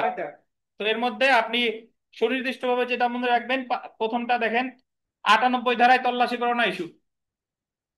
ধরেন তল্লাশি পরোয়ানা ইস্যু করে নির্বাহী ম্যাজিস্ট্রেট 98 ধারায়, বিচারিক ম্যাজিস্ট্রেট সরল বিশ্বাসে 98 ধারার আদেশ দিয়ে ফেলছেন, ওনার তো দেওয়ার ক্ষমতা নাই, ওই আদেশটা কি হবে না? বাতিল হবে না। তারপর একটা দেখেন কোন আমল অযোগ্য অপরাধের তদন্তের জন্য পুলিশকে 155 ধারার আদেশ দিলে, আমল অযোগ্য অপরাধের তদন্তের আদেশ দিতে পারে প্রথম এবং দ্বিতীয় শ্রেণীর ম্যাজিস্ট্রেট। কে কে? প্রথম আর দ্বিতীয় শ্রেণীর। বুঝেন কিনা? তাহলে যদি ধরেন একজন তৃতীয় শ্রেণীর ম্যাজিস্ট্রেট আদেশ দিয়ে দিছে, সরল বিশ্বাসে দিলে কি হবে না? বাতিল হবে না। 176 ধারার অধীন সুরতাল, সুরতাল করে নির্বাহী ম্যাজিস্ট্রেট বা জেলা ম্যাজিস্ট্রেট, তা ওনরা যদি আদেশ দেয়, জেলা যদি বিচারিক ম্যাজিস্ট্রেট দিয়ে দেয়, কি হবে না? বাতিল হবে না। এই তিনটা মনে রাখেন, তিনটা মনে রাখলেই হবে। 530-এ আসেন। ধারা 530, যে সকল অনিয়মের কারণে কার্যধারা বাতিল হয়, মানে যে সকল ভুল যদি আপনি সরল বিশ্বাসেও করেন তাহলে ওইটা আর বলবৎ থাকবে না। 9 দুগুণে 18। এই যে দেখেন, যদি কোনো ম্যাজিস্ট্রেট ক্ষমতা সম্পন্ন না হওয়া সত্ত্বেও নিম্নলিখিত 18টি কাজের যে কোনো একটা করে, কয়টার? 18টা কাজের যে কোনো একটা কাজ করে, তাহলে সেটা কি বলে গণ্য হবে? বাতিল বলে গণ্য হবে। প্রথম যেটা দেখেন 88 ধারায় ক্রয় বিক্রয়। আপনার প্রয়োগ করার ক্ষমতা নাই কিন্তু করছেন, কি হবে? ওই প্রয়োগাদেশ বাতিল। শান্তি রক্ষা বা সদাচরণের মুস্তেকের আদেশ দেওয়ার ক্ষমতা নাই, দিয়ে দিচ্ছেন, কি হবে? বাতিল। তারপর দেখেন 144 দেওয়ার ক্ষমতা নাই, দিছেন, কি হবে? বাতিল। 435 দেখেন, নথি তলব করে রিভিশন আদালত, রিভিশন আদালত দায়রা জজ অথবা হাইকোর্ট বিভাগ, সিজেএম নথি তলব করছে 435 দ্বারাই, কি হবে? বাতিল। বুঝছেন? তাহলে এই কয়টা মনে রাখেন। তাহলে কার্যধারা বাতিল হবে না 529-এ কয়টা ক্ষেত্র? 9টি ক্ষেত্রে। 9টা। বাতিল হবে 530 কয়টা ক্ষেত্র? 18টা। আমরা 539 ধারাটা একটু দেখি। যে সমস্ত আদালতে বা ব্যক্তির নিকট এফিডেভিট করা যেতে পারে, courts persons before whom affidavits may sworn, এটা আর পড়বো না, জাস্ট মনে রাখেন এফিডেভিট কার কার সামনে করা যাবে, কত ধারা? 539, এটুক পড়লেই হবে। আর সিপিসি তে আছে 19 আদেশ 139 ধারা, সিপিসির এফিডেভিট আছে 19 আদেশ আর 139 ধারা, 9 টানে, আর এই জায়গা আছে 539। পরের পেজে চলে আসেন। 539B সরেজমিনে পরিদর্শন, লোকাল ইন্সপেকশন। আদালতের কাজ বিচার করা, বাট বিচারক স্বয়ং, বিচারক বা জজ কোনো ঘটনাস্থলে যেতে পারে, এটারে বলে লোকাল ইন্সপেকশন। আন্ডারলাইন করবেন, কোন অনুসন্ধান, বিচার বা অন্য কার্যধারার কোন পর্যায়ে অনুসন্ধানও যেতে পারে, বিচারও যেতে পারে, অন্য কার্যধারাও পারে। কোন জজ বা ম্যাজিস্ট্রেট যে স্থানে কোনো অপরাধ করা হয়েছে বলে অভিযোগ করা হয়েছে সে স্থান সফর বা পরিদর্শন করতে পারবে। কে কে পারে? জজ বা ম্যাজিস্ট্রেট। কত ধারায় পারে? 539B। কোন পর্যায়ে পারে? পারে অনুসন্ধান, বিচার বা যে কোনো পর্যায়ে। বুঝছেন? 540 ধারা আসেন, রিকল, সাক্ষী রিকল, আগেও পড়ছি। সাক্ষী রিকল আরো এক জায়গায় আছে, কোথায় আছে বলেন? 231। সাক্ষী রিকল 231-এও আছে, 540-এও আসে। বাট যদি আসে যে চার্জ পরিবর্তনের কারণে সাক্ষী রিকল, তাহলে 231। রিকল মানে হলো যার সাক্ষ্য একবার গ্রহণ করছে তারে আবার তলব করা, যে তোমার সাক্ষ্য আবার গ্রহণ করতে হবে, এটারে বলে সাক্ষী রিকল। বুঝছেন? লাস্টের লাইন দুইটা দেখেন, সাক্ষী হিসেবে তলব না দেওয়া হলেও উপস্থিত যে কোনো ব্যক্তির জবানবন্দি আদালত গ্রহণ করতে পারে। মানে যারে আদালত সাক্ষী হিসেবে সমন দেয় নাই, আদালতে উপস্থিত আছে, আদালত যদি মনে করে তারও জবানবন্দি রেকর্ড করতে পারে, তার সমন দিয়ে ডেকে আনার প্রয়োজন নাই, এই ক্ষমতা আদালতের আছে। কত ধারায়? 540। 541 দেখেন, কারাবাসের স্থান নির্ণয়ের ক্ষমতা। দণ্ডিত ব্যক্তিকে কোথায় আটক রাখা হবে তা সরকার নির্ধারণ করবে, সিবিআই। পরীক্ষা একবার প্রশ্ন আসছে যে দণ্ডিত ব্যক্তিরে কোথায় আটক রাখবে, কে নির্ধারণ করবে? আদালত। বলেন তো, যাবজ্জীবন কারাদণ্ডপ্রাপ্ত আসামিকে কোথায় আটক রাখা হবে আদালত নির্ধারণ করবে না, কোথায় বলা আছে? 368 ধারা। 368 ধারা, ওই যে ফাঁসিতে ঝুলিয়ে মৃত্যুদণ্ড কার্যকর করবে আর ওইটা। 544 ধারা, ফরিয়াদি বা সাক্ষীদের খরচ। আদালত যদি মনে করে ফরিয়াদি অথবা সাক্ষীরে আসামির কাছ থেকে খরচ আদায় করে দিতে পারে, মানে আসামির কাছ থেকে। বুঝছেন? ওই যে এরকম পরিস্থিতি হলো যে তারা সাক্ষ্য দিতে আসছে, কিন্তু আসামি সময়ের আবেদন করছে, তখন আদালত বললো যে ঠিক আছে সময়ের আবেদন করবে, বাট তুমি এই খরচ দেবো। হ্যাঁ। হ্যাঁ। আচ্ছা। হ্যাঁ। তারপরে দেখেন 545, জরিমানার টাকা থেকে খরচ বা ক্ষতিপূরণ প্রদানের ব্যাপারে আদালতের ক্ষমতা। এখানে একটা বিষয় দেখেন, যে খুব সংক্ষেপে বলি, সেটা হলো যে নরমালি জরিমানা পায় হচ্ছে রাষ্ট্র, আর ক্ষতিপূরণ পায় হচ্ছে সম্পৃক্ত পক্ষ। কিন্তু কিছু কিছু অপরাধের ক্ষেত্রে যদি জরিমানাও করে, পক্ষরা ওটারে ক্ষতিপূরণ হিসেবে দাবি করতে পারে। সেটা হলো একেবারে লাস্টে 3টে অপরাধ দেখেন, চুরি, অপরাধজনক আত্মসাৎ আর অপরাধজনক বিশ্বাসভঙ্গ, প্রতারণা, চোরাই মাল। বুঝছেন? ধরেন আমাদের মাহবুব সাহেবের একটা গরু চুরি করে চোর জবই দিয়া বিক্রি করে ফেলছে। এখন চুরির মামলা যদি করে, ওই গরু আর উনি ফেরত পাবে? যদি গরু যদি তার গোয়ালে বান্ধা থাকতো তাইলে ফেরত পাইতো, কিন্তু মাংস তো আর নাই। তাহলে মাহবুব সাহেবের মামলায় যদি চোররে জরিমানা করে, তাহলে মাহবুব সাহেব ওইটা দাবি করতে পারে কি হিসেবে পাওয়ার জন্য? ক্ষতিপূরণ হিসেবে পাওয়ার জন্য। অথবা থার্ড পার্টি, নির্দোষ যে থার্ড পার্টি, ফেরদৌস একটা ল্যাপটপ কিনছে, ধরেন একটা মোবাইল কিনছে, মিরপুরে সেকেন্ড হ্যান্ড মার্কেট থেকে। কিছুদিন পর মিরপুর থানা থেকে ফোন আসছে যে এই মোবাইলের মালিক তানভীর আলম খান, এই মোবাইলের নামে মামলা আছে, আপনি কি আসবেন নাকি মোবাইল দিয়ে যাবেন নাকি আপনার বিরুদ্ধে মামলা দেবো। ফেরদৌস বলতেছে যে আমি তো মোবাইল এত টাকা দিয়ে কিনছি, আমার কাছে রিসিটও আছে। মোবাইলটা ফেরদৌসের কাছে নিয়ে গেছে, কাছ থেকে নিয়ে গেছে। তাহলে ফেরদৌস থানায় গিয়ে আরো 10,000 দেওয়া লাগছে যে আমার মামলা দিয়েন না। আর ওই জায়গা তো আইফোন, পুরা নতুন আইফোন কিনছে দেন 50,000 দিয়ে। তো বাঁচার বাঁচা বাঁচতে যে কেসে করে নাই। তো এখন ওই মামলায় যখন চোর রে বিচার করে, চোর রে যখন সাজা দেওয়া হলো, এখন ওই চোর রে যদি কোনো জরিমানা করে, তাহলে এই মামলায় ফেরদৌস দাবি করতে পারে, এই 545 ধারায় দরখাস্ত দিবে যে আমি হলো নিরপরাধ তৃতীয় পক্ষ, আমার খালি খালি এত টাকা গেছে, তো আমারে ওই টাকা ক্ষতিপূরণ হিসেবে দেয়া।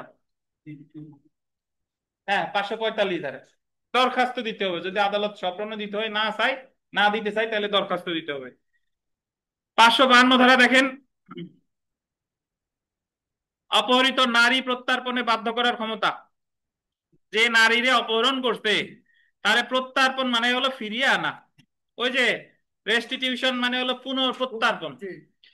তাহলে কোন নারী দেখেন, কোন বেআইনি উদ্দেশ্যে কোন নারী বা নারী উদ্দেশ্যে কোন স্ত্রীলোককে বা 16 বছরের কম বয়স্ক বালিকাকে, কত বছরের কম, 16 বছরের কম, অপহরণ বা আটক করা হয়েছে মর্মে শপথ প্রদানের মাধ্যমে অভিযোগ করা হলে নিম্নলিখিত ম্যাজিস্ট্রেটগণ, মেট্রোপলিটন ম্যাজিস্ট্রেট, প্রথম শ্রেণী ম্যাজিস্ট্রেট বা কে জেলা ম্যাজিস্ট্রেট, উক্ত নারীকে উদ্ধার করার প্রয়োজনীয় ব্যবস্থা নিয়ে তার স্বামী, মাতা পিতা, অভিভাবক বা আইনসঙ্গত হেফাজতে ফিরিয়ে দেওয়ার প্রয়োজনীয় ব্যবস্থা নেবেন। তাহলে কে কে, মেট্রোপলিটন ম্যাজিস্ট্রেট, প্রথম শ্রেণী ম্যাজিস্ট্রেট বা জেলা ম্যাজিস্ট্রেট। 556 ধারা ভিভিআই, ভিভিআই 556 ধারায় বলতেছে যে সমস্ত মামলায় জজ বা ম্যাজিস্ট্রেটের ব্যক্তিগত স্বার্থ থাকে।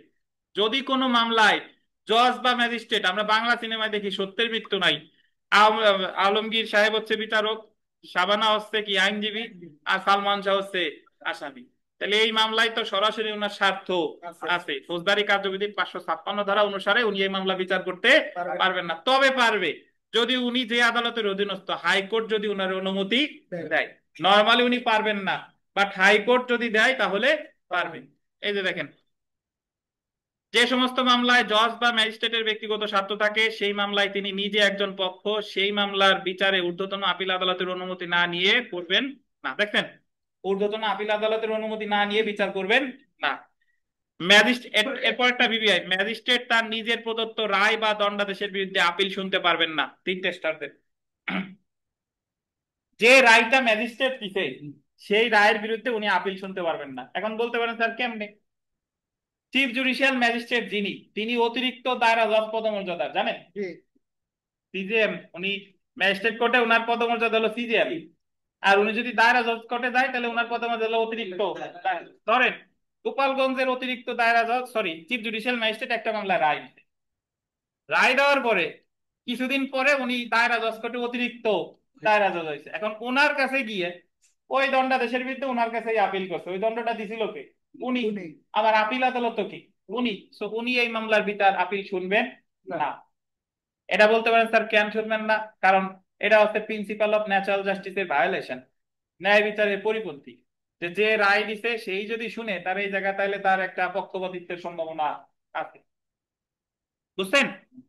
এরকম আর একটা বিধান আছে পুলিশ রিলেটেড, 495 ধারায়, যদি কোনো পুলিশ মামলার তদন্তকারী কর্মকর্তা থাকে তাহলে ওই মামলায় পুলিশের পিপি হইতে পারবে না, মানে রাষ্ট্রপক্ষ পরিচালনা করতে পারবে না। এখন আবার বলবেন স্যার পুলিশ আবার পিপি হয় কেমনে? ওই যে জেলা ম্যাজিস্ট্রেট তারে বানাইতে পারে 492 ধারায়। 560 ধারা দেখেন, বিক্রয়ের সঙ্গে সংশ্লিষ্ট কর্মকর্তাগণ তা ক্রয় করতে বা নিলামে ডাকতে পারবেন না। চিফ জুডিশিয়াল ম্যাজিস্ট্রেট কোর্টে কিছুদিন আগে গোপালগঞ্জে নিলাম অনুষ্ঠিত হয়েছে, সো নিলামের সাথে যে সকল কর্মকর্তা জড়িত তারা ওই জিনিস কিনতে পারবে না। কত ধারায় বলছে? 560।